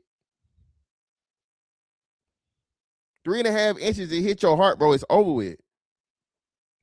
Maybe he already realized what he wanted to do and pick a fight. So if and when Austin Metcalf shoved him in the shoulder, he just took it out really quickly. But yeah, the reaction to the knife, it definitely fits. It fits the prosecution's narrative. It definitely looks like one of those knives that could penetrate deeply if stabbed with enough force. But again, 3.5 inches, Chris. You got to realize. Oh, that's another part of it. On one of the body cams, we saw. He threw the knife in the bleachers before he ran off. That's what we were hearing about. And hit up in the bleachers, metal on metal, made a big clanking sound. One of the students told the officers where it was. And you see one of the officers walk up because he was kind of in charge of scene safety, scene security, making sure the evidence wasn't compromised. He looks down, he's like, I found it. And then he says on his body cam, oh, that still has blood evidence and bone evidence on it. It's one thing, we expected the blood naturally, but bone evidence, you couldn't really see it because it was raining that day. But in person, he clearly saw it for him to make that statement. So definitely a sizable knife there, Chris, when they showed that on the screen. Cody, I think one thing that is also important to know is just how quickly all of this went down. It is, from what's been told by witnesses and some of the EMTs, Austin Metcalf may not have even realized that he had been stabbed in those moments. And it just kind of speaks to the chaos of everything. And I keep going back to that word chaos because that's truly what it was. And today, for the first time, we heard from some of the students, some of the teammates of Austin Metcalf who were there under this tent. There was like 5 or 6 of them who spoke. And there were some common. Shout out to Calvin Dickerson, bro. Appreciate you for the 5.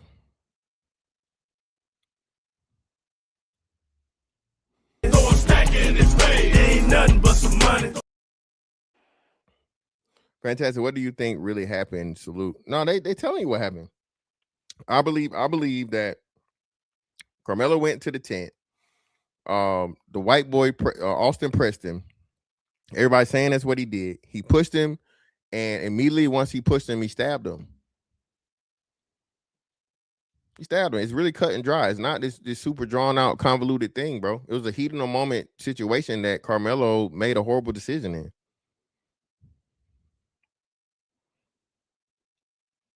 Well, no, I don't think they, you know what I'm saying? Yeah. And the force. It's crazy. But I don't think it actually went through the bone, bro. I think it's just, it slipped through the ribs. It's not hard to get through fucking what's the name? I don't know, unless he's saying they said that on, and I don't think they did the forensics by that time, or they had what's the name, but either or. Themes to what they said. These are state witnesses brought by the prosecution. What were some of the things that stood out to you just on their account of what they saw that day? Well, Chris, one of the main commonalities, the common denominators between them all is what you just pointed out, the speed at which it happened. All of them said that they didn't even realize what had happened because it had happened so fast. Including Austin Metcalf himself. They said when the stabbing happened, they said he looked at Austin and he was just stumbling back and he just, was doing, a motion like this. And then he pulled his shirt up and that's when they saw the gaping wound. But not one of them said they even saw a knife. So that was one thing, Chris. The biggest commonality between them all is that they all said Karmelo was the aggressor. They all said they were sitting under the tent and he walks up. Everybody's saying the same thing, bro. Everybody on all sides is saying that fucking Karmelo was the aggressor. You ask him, hey, what are you doing here, or who are you, or whatever, and you start on some, on some bully shit, some tough talking shit. Okay, and like I told you, the fucking brother has not been what's the name yet, bro? That's gonna be the killer. He didn't punch him. Why are you bringing up shit that didn't happen? He did not punch him. Why are we asking questions that didn't happen? He didn't get punched. He didn't get jumped. He got pushed on the shoulders. Every person has said the same fucking thing every single time. Why are y'all bringing shit into it that did not happen? I told you, this is what happened when y'all listen to niggas. Ain't no what if. We know what happened by the accounts of several fucking other people that were around. This wasn't just him and them, and then he ran. Several people witnessed this shit, bro. And just sits under there. Didn't say anything really to anybody. One person said that he shook hands with another teenager there, but even when he did that, he just sat down and wasn't talking to anyone. Didn't ask, hey, can I sit here? Hey, what's going on? And of course, they kept diving into the tent culture, at track meets, where each tent is pretty much alluded to as a locker room for each team, and you wouldn't hang out in the opposing team's locker room. And they also said their coaches didn't really allow it. If the coaches saw somebody from the opposing team, like Karmelo was from Centennial High School, sitting under the Memorial High School tent, that just would not have been allowed. So all of them say, who was this kid? One described him as a random kid who just came down from the top of the bleachers, sat down. Questions started circulating, like, who are you? What's your name? What are you doing here? And that's eventually when they say, Austin Metcalf stood up because he was looked at as a leader of the team, looked at as a team captain. He was the captain on the football team as a linebacker, and a lot of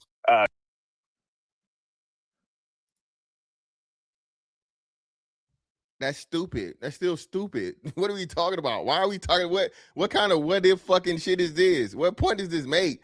What in y'all head makes y'all think a lot of these questions y'all be asking be intelligent, bro? What's the chances of anybody punching somebody with one punch and killing them?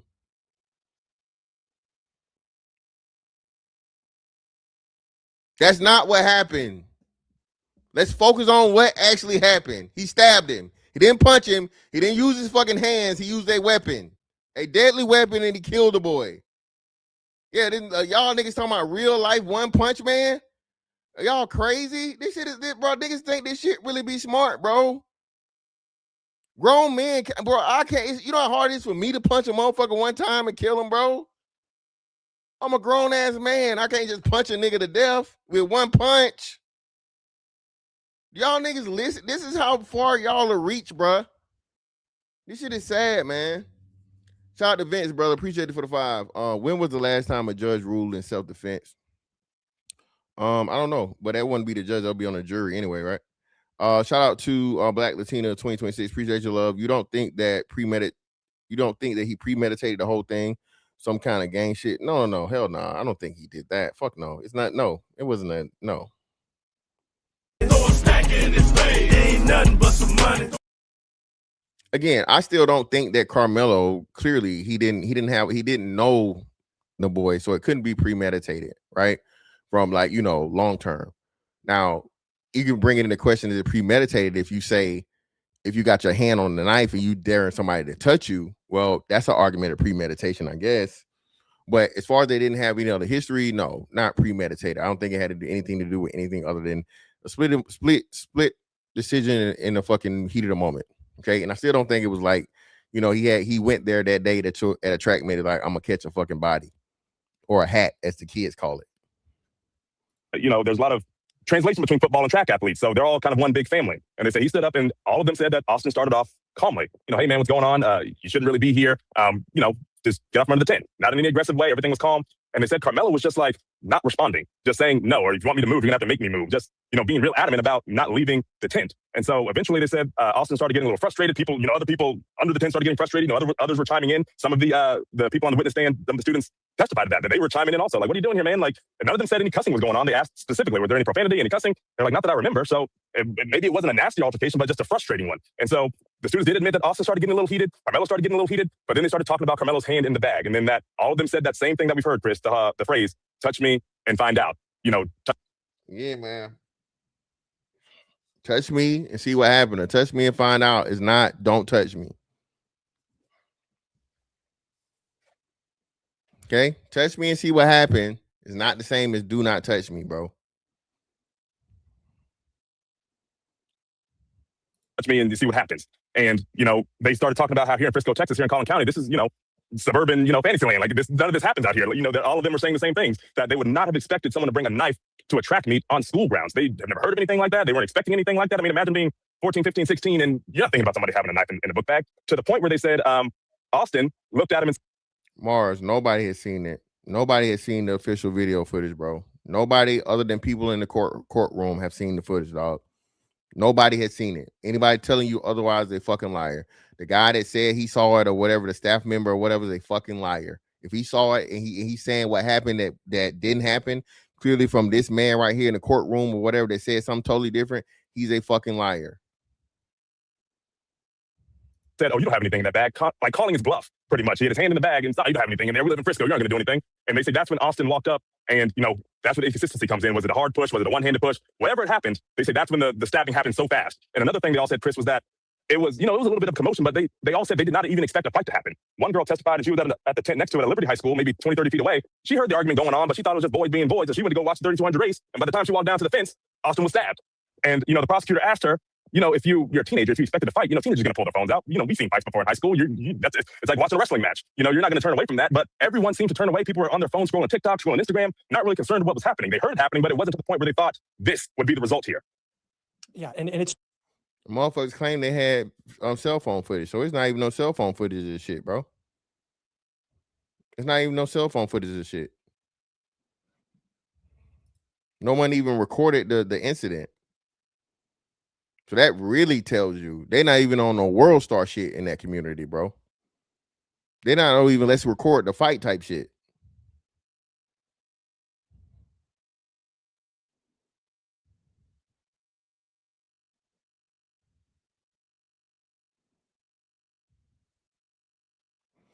Here another one, bro. Here another one. So what? So what? Karmelo played fucking football. He had the knife already.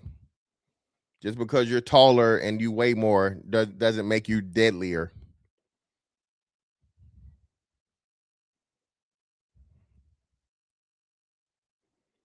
Shout out to Vince again, man. Don't want to derail, but please look up the Theory Bastian story. Already gonna know your thoughts just for content. Okay, appreciate you, brother. Ain't nothing but some money. Theory Bastian. Let me see.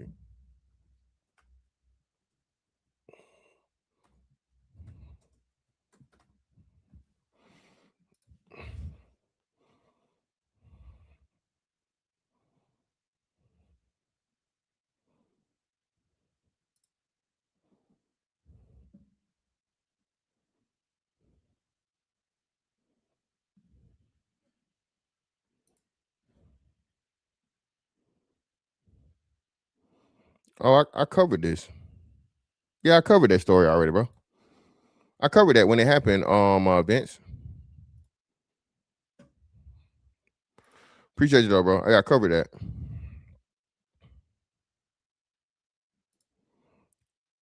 I teach in Frisco ISID. This kind of stuff just doesn't happen there. It's horrible, bro. Shout out to Calvin Dickinson for another 5. Appreciate you, brother. What's your thoughts on Asian man and his son that shot the kid in the back, thinking he stole a bottle of water? I think that was a horrible job by the prosecution. I think the prosecution sucked. But again, we can't call it racist because 5 of the jurors were black. Can't call it racist, can't call it travesty of justice when 5 black people said that the Chinaman wasn't guilty. So, I mean, hey, it is what it is. Ain't nothing but some money. You logically can't say that shit. You logically can't say that it was racist or was a travesty of fucking justice when 5 of the fucking jurors were black. So, I don't even got nothing else to say about that shit. Yeah, and like I said, ultimately, like I said, he had a gun. Yeah, brother. I'm trying to work with you, brother. For one, man, the link's in the chat, bro. I don't know why y'all need to keep typing when the link's in the chat. You just hit the link and say what you got to say. But brother, see what eliminates what you're saying. You're talking about intention and intent when what actually happened. Don't talk about what a motherfucker could, should, or would. Talk about what they did. Yes, he did intend to harm because he harmed and he killed somebody. Okay, The moment you take that weapon and you use it, that's intentional. You intentionally fucking hurt somebody, and if they die, you killed them. So that's what happened. The fuck is you niggas trying to do all this other shit, bro, and make up these scenarios? Shit is weird. Just you think too, for all these kids who are testifying today, these teenagers, I mean, they've probably lived and thought about this moment, going into this courtroom, facing Karmelo Anthony and saying this ever since this happened more than a year ago. The 10 culture stuff, I noticed that keeps coming up. That seems to be like a constant theme. And the other part too that stood out to me, just looking at some of the notes from today, is how many of them bluntly said in court that they did not believe that this was self-defense. And it just seems like that is something, if you're a juror, I mean, that, from the defense standpoint, that's got to be something that gets, at least I would assume his defense attorney frustrated, where you're having these witnesses, the people who are there looking at jurors and saying, I do not believe that this was self-defense. How did the defense today handle these witnesses that the state put on the stand? Yeah, Chris, that was one thing that stood out to me when I was sitting in there. I was actively thinking about it as the proceedings were going on, was that under cross-examination, the defense was not really attacking these students aggressively. I don't know if that's a strategy move, given, some of them are minor, some of them have graduated, going off to college here in the fall, but they weren't really going at him as hard as Brother, at this point, I just gotta call you stupid. I gotta call you stupid, bro. I was trying to hold off, but then you just kept saying stupid shit. That's nonsense. If I'm assaulted while carrying and I defend myself, I didn't intend to harm. When you chose to motherfucking use the weapon, you intended to harm. You're intending harm in your self-defense, brother. Again, y'all are very, very, like, y'all don't understand how this shit works. Y'all don't understand how stupid y'all make us look by saying stupid shit like this. Brother, even in self-defense, you're using harm of another person to fucking combat their harm to you. Okay? So yes, you're intending to harm the other person to stop them from harming you. God damn it.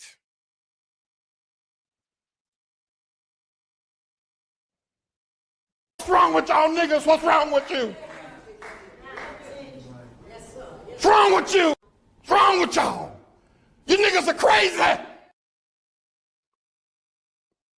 Y'all niggas really think y'all be saying some shit too, bro. Brother, if you teaching fucking self-defense, please, bruh, stop.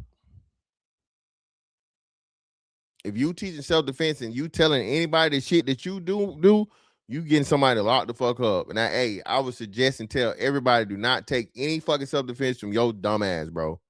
You dumb as fuck. That's what I'm talking about. That's what the fuck I'm talking about, nigga. Fuck you mean what I'm talking about? I'm calling you a fucking dumb motherfucker. You're a fucking idiot. Stupid ass nigga. You happy now? I was being kind at first, but since you want to fucking pop it like that.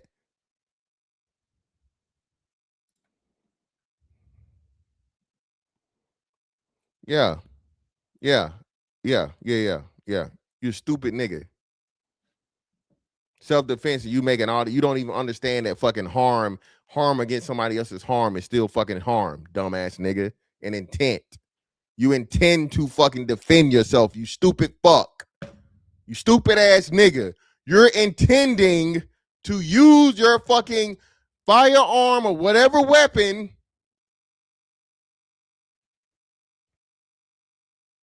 That's why you have it on your person for that purpose. The intent of you carrying the fucking firearm is self-defense. You fucking idiot. Expect them to. I would imagine you may have a couple of teenagers, you're trying to slice and dice their stories, find every inconsistency that you can find. But the thing about it is they were essentially asking the same questions that the prosecution was asking. And the kids are just reiterating what they already said under direct. So it's a very interesting strategy to me, Chris, because, I always looked at cross-examination as you're trying to essentially cross somebody up to go in the favor of your client on the defensive side. So real lack of aggression here. But of course, we're only on day 2. We don't know what they're playing for their case once that comes around, what that's going to be like. Of course, maybe it'll be more intense than we think. But right now, Chris, it just seems a little pulled back. But we'll have to see as the trial continues. Yeah, it seems like they're just trying to maybe weather the storm, a little bit with these witnesses, because these are witnesses that were under Austin Metcalf's tent. These are Austin Metcalf's friends. And I don't know if the defense has brought that part up. I did notice that they've brought up Karmelo Anthony's size multiple times, that he is smaller than Austin Metcalf. I think Austin Metcalf was like 6'1", 6'2", 215. Karmelo Anthony maybe like 185, right? I mean, I know he played defensive back. I think Austin Metcalf was like a linebacker or a defensive end. So there's. Thank you. Shout out to this dude for that football. And they stand away from that shit. They keep trying to say that, but again, bro, that's what's gonna come up. It's like, bro, you can't use that when they both play football. and they told y'all fucking he was 120 pounds. I was like, bro, I can see for a fucking fact he ain't 120 pounds. I'm looking at the boy. Whatever fucking thing they took down in the police report is probably like the ID he initially got when he was like when he first got his license. You know what I'm saying? Because he's 17 at the time. I think you get your first initial ID, like what, 15 or 16 or whatever. You know what I'm saying? And the shit don't expire until whenever. So it had this old weight on there. I could look at this boy and tell he wasn't no fucking 120 pounds. Niggas wanted to argue with me about that. 185 to motherfucking 215, bro, is nothing like fucking 120 to 215 that niggas was trying to say. No, Mars. What I'm trying to tell you is when they initially took the fucking thing, bro.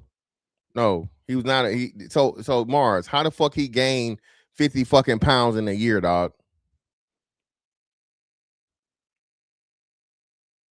The nigga ain't been to prison yet, Mars.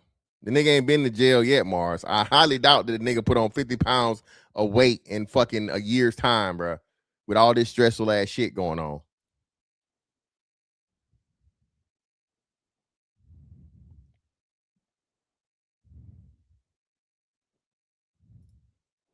Vince, what's up, bro? Let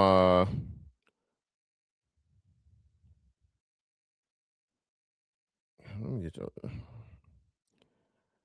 Yeah, that's why y'all whole ass niggas don't come over here, bro. And just like y'all don't hit the link over there, you won't hit the link over here.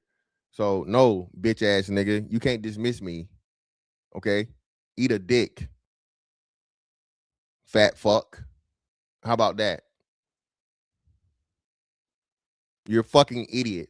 I stand on it. And if I told you to your face, you know what you'll do? Your bitch ass will want to pull your pistol because you too scared to do something, pussy. First thing you will do is go to the fucking pistol, nigga, because you ain't got no hands, fat fuck. You're welcome. Shout out to Vince again for another 5.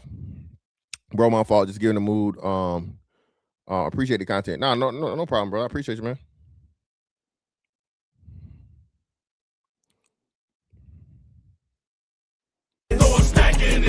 Ain't nothing but some money.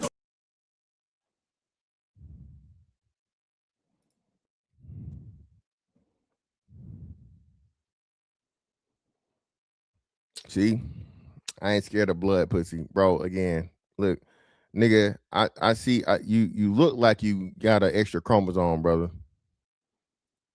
Okay, you look like you got an extra chromosome, man. Chill out, bro. Yo, what up, Nick? What's up? Can you hear me? Yeah, loud and clear. Bruh, what's wrong? What's wrong with? I ain't trying to be funny, man, but it's only so much you can. What's wrong with these people? The white man involved, Nick. Hey, two black, a 19-year-old and a 14-year-old got shot in St. Louis yesterday. Mm-hmm. You hear anything about it? I ain't heard nothing about it, Nick. Not a word. Want to know why? Because it was during a teen takeover, so more than likely the other shooters would look just like them. Yeah, black kids. So that mean they ain't dead, right? They didn't get that. That mean they ain't. That's why I be asking people. So because you didn't know, what's our old saying, bro? If a tree falls in the forest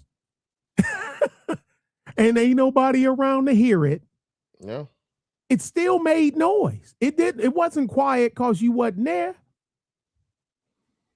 The people in St. Louis know it. You hear any? I ain't seen nothing on the. If I ain't have kin folks that live there, I wouldn't know about it.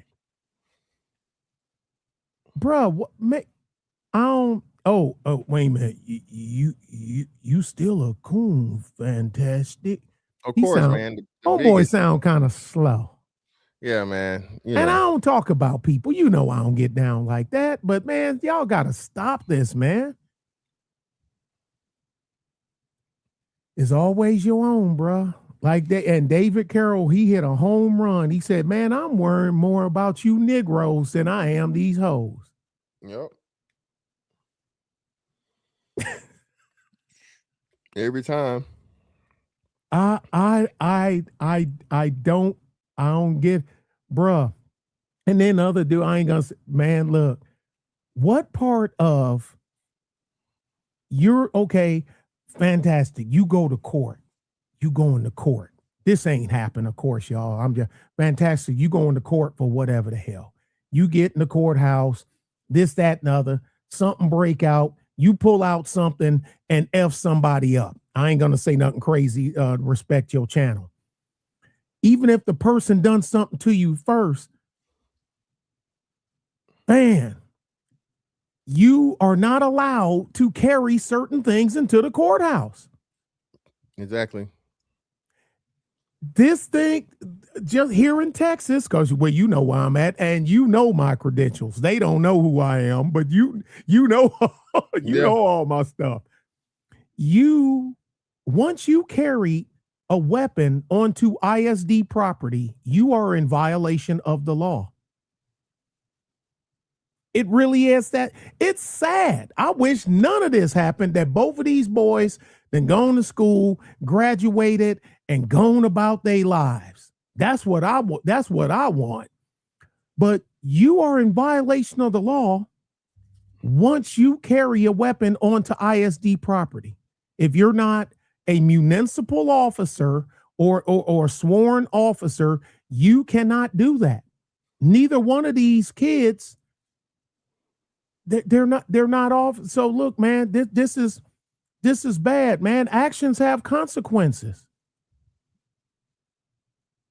You say box cutter is not a weapon? Okay, it's a box cutter. Okay, my fist ain't a weapon. It's a hand. It's supposed to pick stuff up. Yeah, don't bro, work like that. Y'all don't even understand that. Y'all don't even understand that anything can become a weapon, bro. Yeah. Use a hammer as a hammer is supposed to be used. My expedition sitting outside. When I bought it, it wasn't a clause in there saying, now you do know that this is a truck, right? This is a SUV. You're supposed to drive it to move yourself around and other people. That's what the seats are for. But I take it and I run your ass over with it. And then when you gone and your family come up trying to press charges on me, I guess I get up there to say, hey, it's a truck. It's a truck. It was a truck. It wasn't a weapon. See, Nick, this is what I gotta deal with, man. Again, and Nick, it's very embarrassing, bro. But I guess just a reminder of just how like unaware niggas are. Niggas don't understand the law. Niggas don't understand, Nick, that anything can become a weapon, bro. And that's literally what they say. Once you a tool, of course, is a tool until you misuse it.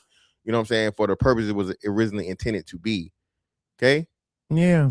The airplane is for transportation until you fly it into a building, right? Yeah, exactly. A fucking butcher knife is for cutting steaks and shit until you use it to stab somebody in your house.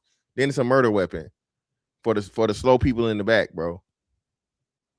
Man, bruh, this whole thing stinks because like I said, I'm here in Texas, so this never went off the radar, even though it wasn't on nobody radar till the court case came up. It's and the chick doing voodoo out here in front. What the hell was that? What was that? Voodoo chick? Who she voodooing? I have no idea, man. Bruh, if I take that expedition and I run over somebody with it and whatnot, dude, they're gonna charge me with what is it? What's it called? Vehicular homicide. And me telling them, but it's a truck. It's not a weapon. So how can you charge me with homicide? Because you killed people with this truck, sir. What am I missing? Nothing. Bruh, I don't know. I just had to. I said, man, let me kick up. And plus, I ain't been online with Fantastic in a minute. Bruh, this is. I don't know what's gonna happen on this. I don't do what ifs, but I tell people anyway, once you had knife and ISD property, everything else is done. It's done. Yeah. It's done. You use a weapon that you were not allowed to have on ISD. He didn't use an ink pen. Because you got ink pens in your backpack, Exactly. He didn't use a pencil, you got pen, that's allowed. You use something that's on the list that ISD said that you cannot have. And so right there, they got you right there. Yep. They got you right there. And I'm gonna get off of here, bro. It's another one. So police pull over a dude. I'm getting out of here. Police pull over a dude, ask for his driver's license. Dude said, you know why? Because you driving a vehicle. Yeah, but okay, sir, you doing 52 and a 40. You know it's a 40. Yeah, I ain't realized I was going to, okay, I need to see driver's license, registration, and insurance. Why I got to show you that? Because you're operating a motor vehicle on a public right-of-way. You're operating in Wilson County. I'm a Wilson County Sheriff's deputy. Driver's license, registration, insurance, please. I ain't got no driver's license. Well, you should. All right, you going to jail for what? For dude, you ain't even supposed. He shouldn't have took me to jail. He should have wrote. Why didn't he write my baby a ticket? How can he write him a ticket when he don't have a driver's license? This was a big thing. This was a big. I don't understand these people. They make no damn sense. But then when you see they stupid ass mamas try to throw shade for them, now you know where they got it from. You know where they got it from. They goofy ass whoever the hell raising them on this dumb shit. And cry racism for everything. You don't have a driver's license. That's not a race thing. That's a stupid thing.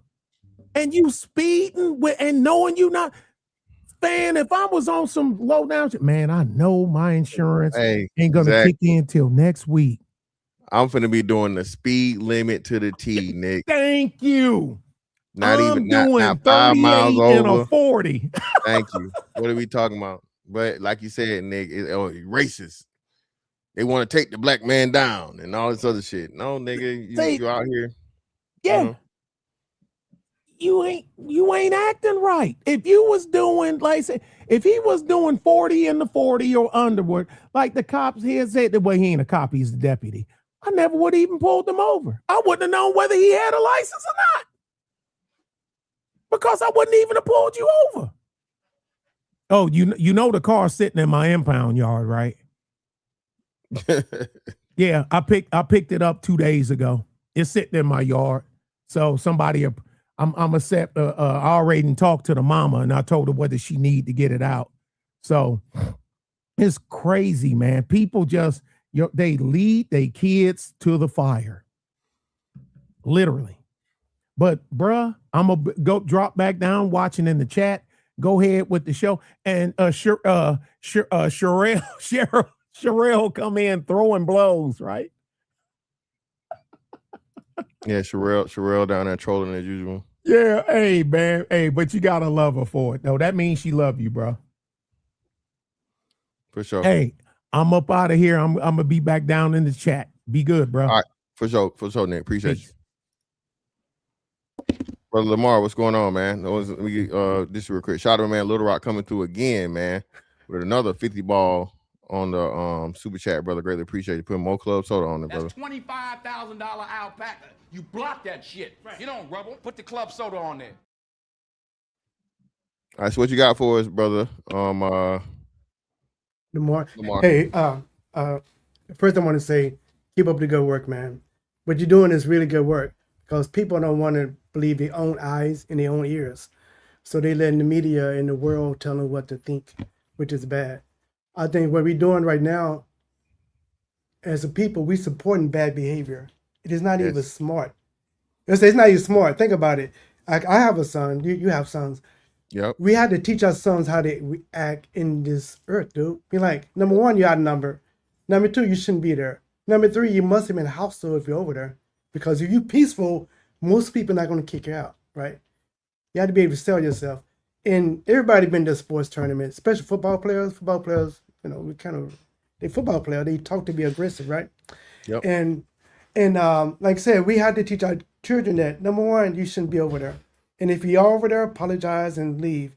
If you're a little short Federation guy like myself, you have to know how to negotiate with your mouth. You know what I'm saying? If you're in the wrong space, you can go to your space, or you could apologize, or you could dap up your friend over there, whatever.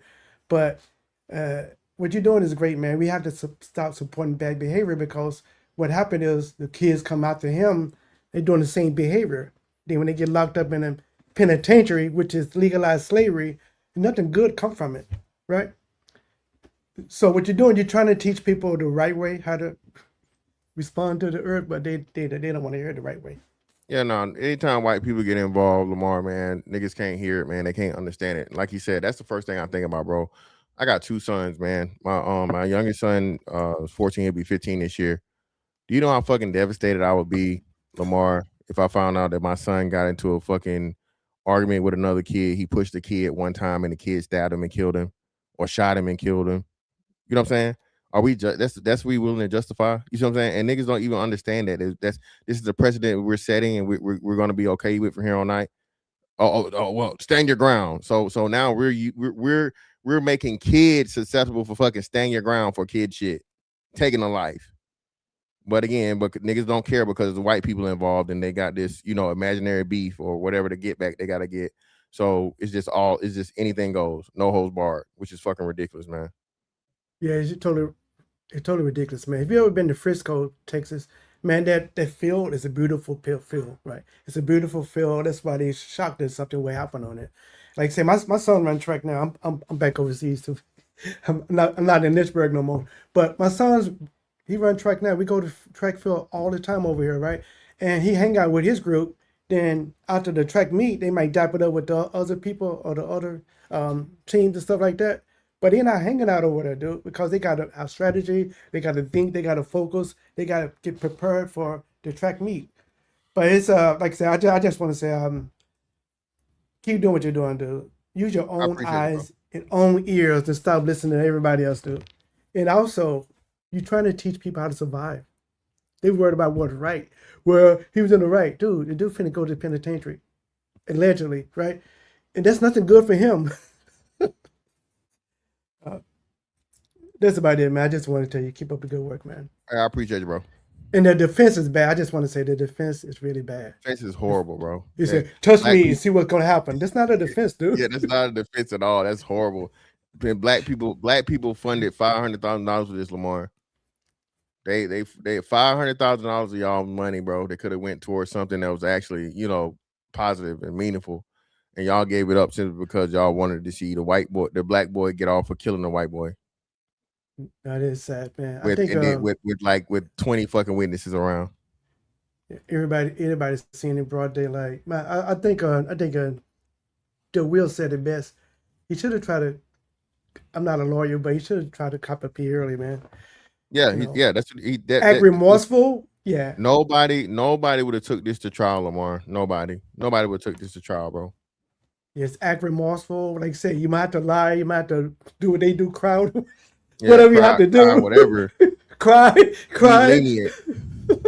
Act really small, whatever. But it's a sad situation. I just wanted.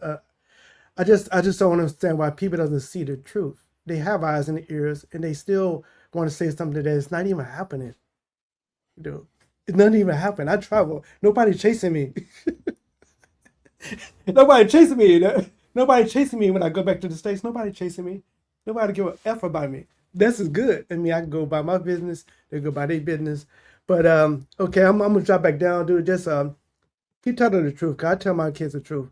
I educate my son. My son in there now fixing some food, right? I tell him, what you do if somebody put a knife on you? He said, run. I said, that's right. I told you that, run. Even though a knife, you didn't understand how deadly a knife can be. Like I said, bro, a motherfucker that know what they doing with a knife is deadlier than a motherfucker with a gun, bro. Yeah, a knife is really bad. Like say in like my son he know jiu-jitsu and judo, and I told him to run. He answered it correctly. Told me well.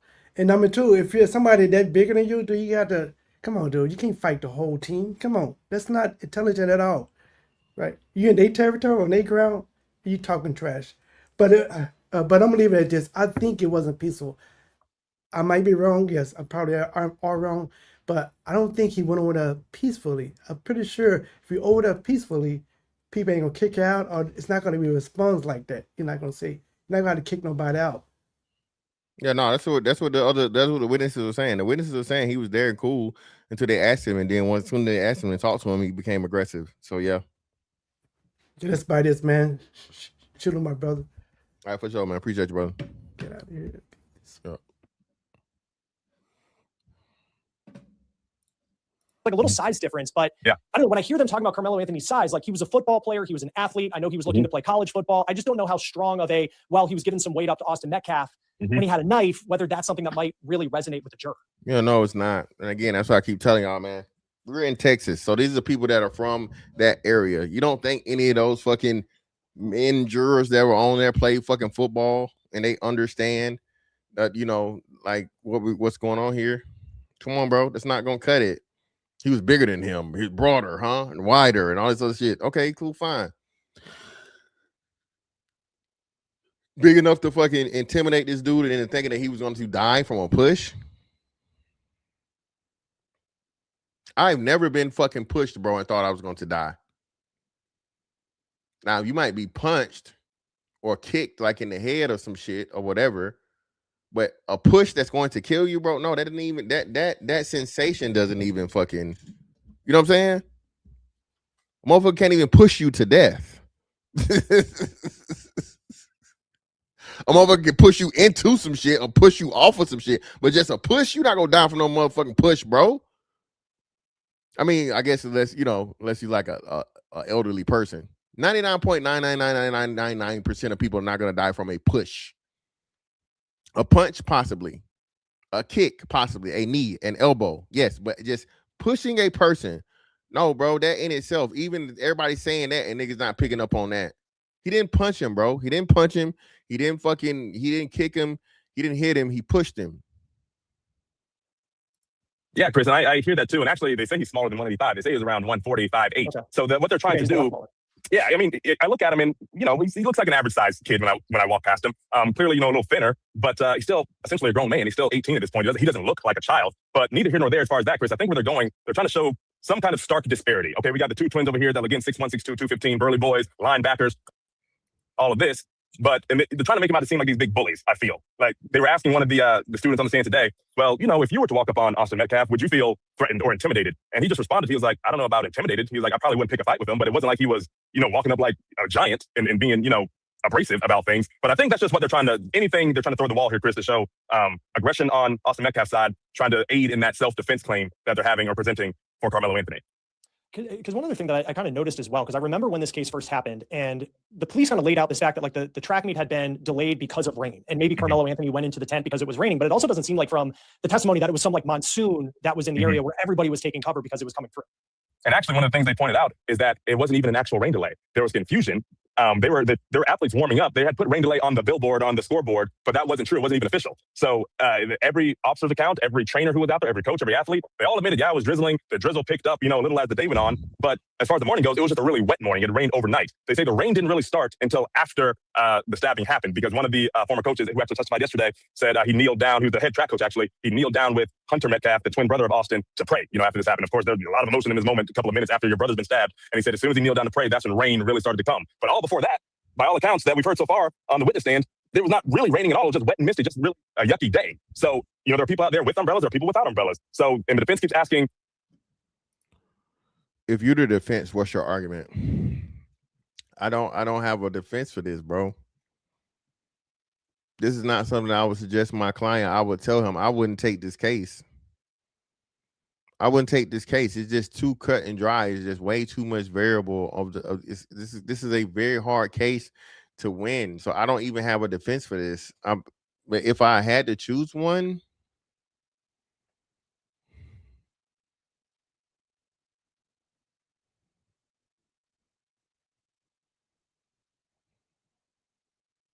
the only thing you could go with would be the fear thing. The fear is the only thing you could go with. They doing too much shit though. They're focused on, oh well, he warned him. That's a horrible defense. I would never even bring up that he said.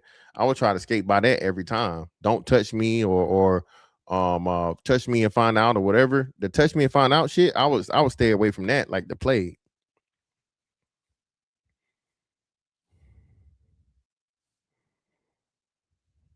Yeah, they definitely should have asked for a plea deal, but Great Fox, who gonna ask for a plea deal when you see these dumb niggas raise $500,000 you can fucking charge?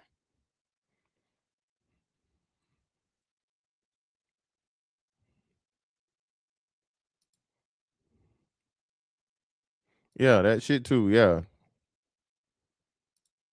the getting out of the rain. That's the reason why I ended up stabbing somebody and killing them. I had to get out of the The rain. witnesses. Are you aware that Centennial is the only team that didn't have a tent that day? Alluding to the fact that, maybe somebody doesn't want to stand outside and get drenched, just get drained in rainwater, but that doesn't seem to be the case here.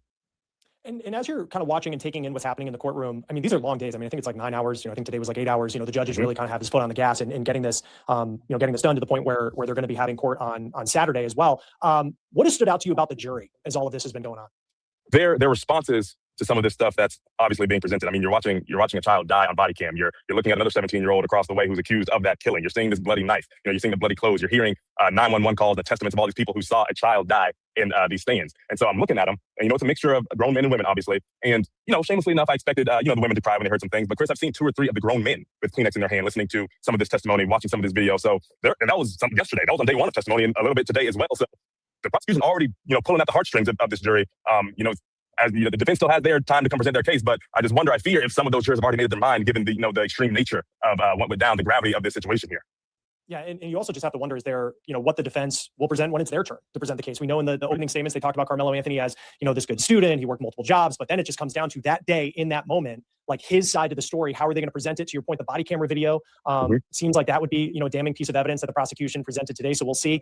Lastly, Cody, because, tomorrow we're going to be in court again, on Saturday as this is going forward. What do you make of just the pace at which the judge seems to be moving things along? Because I know today there were not a lot of breaks as you went for 8 hours. Absolutely. Yeah, he's pedal to the metal.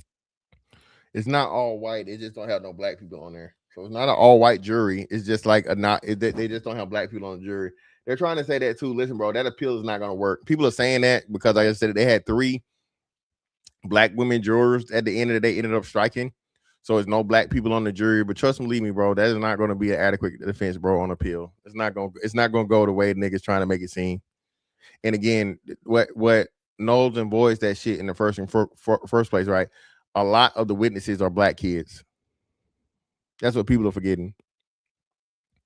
A lot of the witnesses are black kids. But yeah, no, that's not gonna cut it, bro.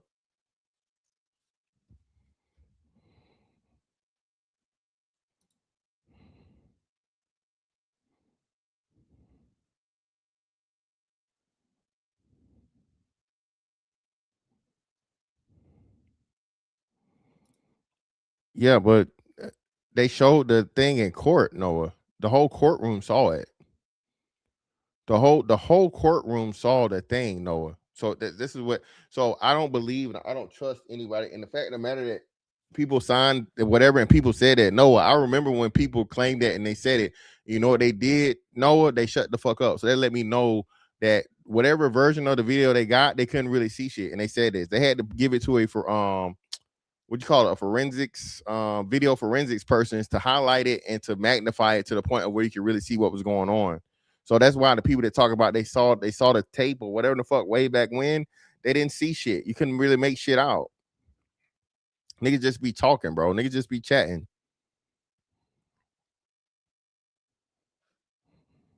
Foot on the gas for sure, Chris. We got through maybe 8 or 9 witnesses today, 6 students, 2 officers, just going through them. Of course, we're going in court tomorrow. Today we only had. They already gave the reasoning. They said they struck the 3 black women because they were all teachers. They were all related to like school students or whatever. So they didn't think they could be impartial, being that they're teachers or they had some type of education background.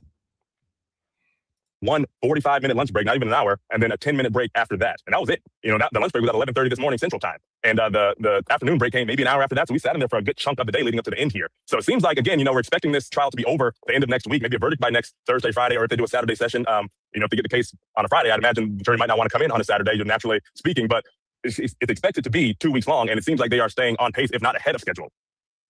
And we'll see what happens next. We'll be in court tomorrow, continuing to follow the case of Karmelo Anthony. Cody Thomas from Kourt TV. Great work as always. Thanks for being with us.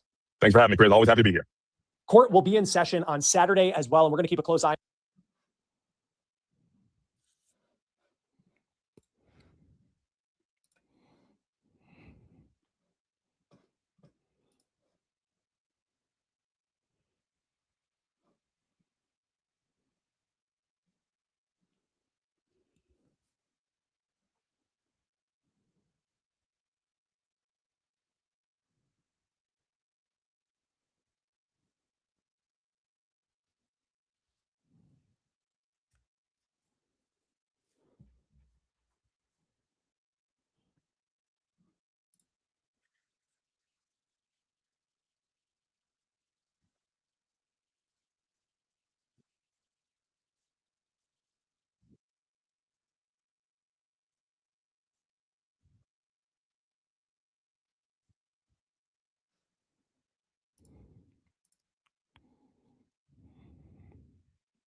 Noah, bro. Noah, fam. You just making shit up. Brother. No. It's not true. That's not true. What you're saying is not true, bro. It's simply not true. Y'all gotta stop doing this shit. Y'all make it worse when y'all double and triple down on a lie. I fucking told you. I know what the fuck I'm talking about because it's been reported from the courthouse.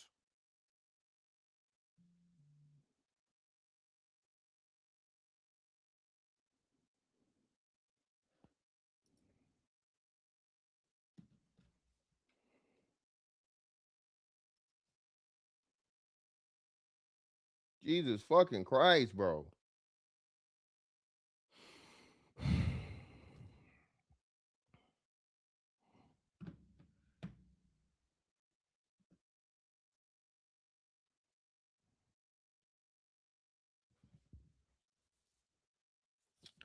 Yeah, but anyway, man, listen. I went over this shit. I'm pretty much done with this shit for today, bro. You niggas that refuse to believe are gonna refuse to believe.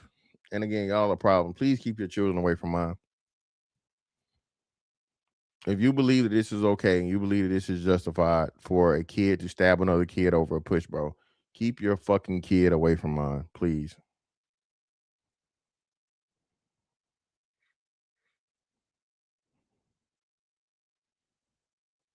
I did not know we live in a world this fucking sick and diabolical at this point, but hey, it is what it is. Yeah, of course. Calvin, listen, man. Lawyers are some of the shiestiest motherfuckers on the planet. Who the hell not gonna take $500,000? Who not gonna take it?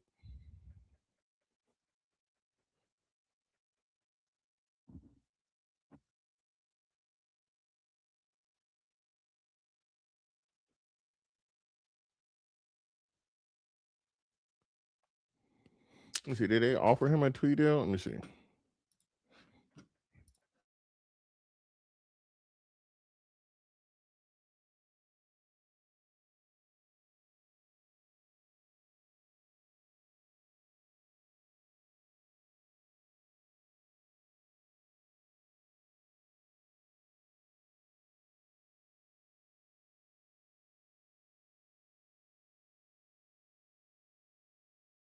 No, I don't say they offered him a plea either. But I think the fucking defense could have petitioned for a plea. It is what it is. Yeah, man, that's pretty much it, man. Ali, great. That's what I'm saying. That shit's pretty cut close and dry, man. Crazy. But anyway, man, hey, Mr. Fantastic 824 on all social media platforms, man. I appreciate y'all pull up on me. Like, comment, share, subscribe, hype, and follow me on all other social media. That's all on that one. Catch y'all on the next one. We out.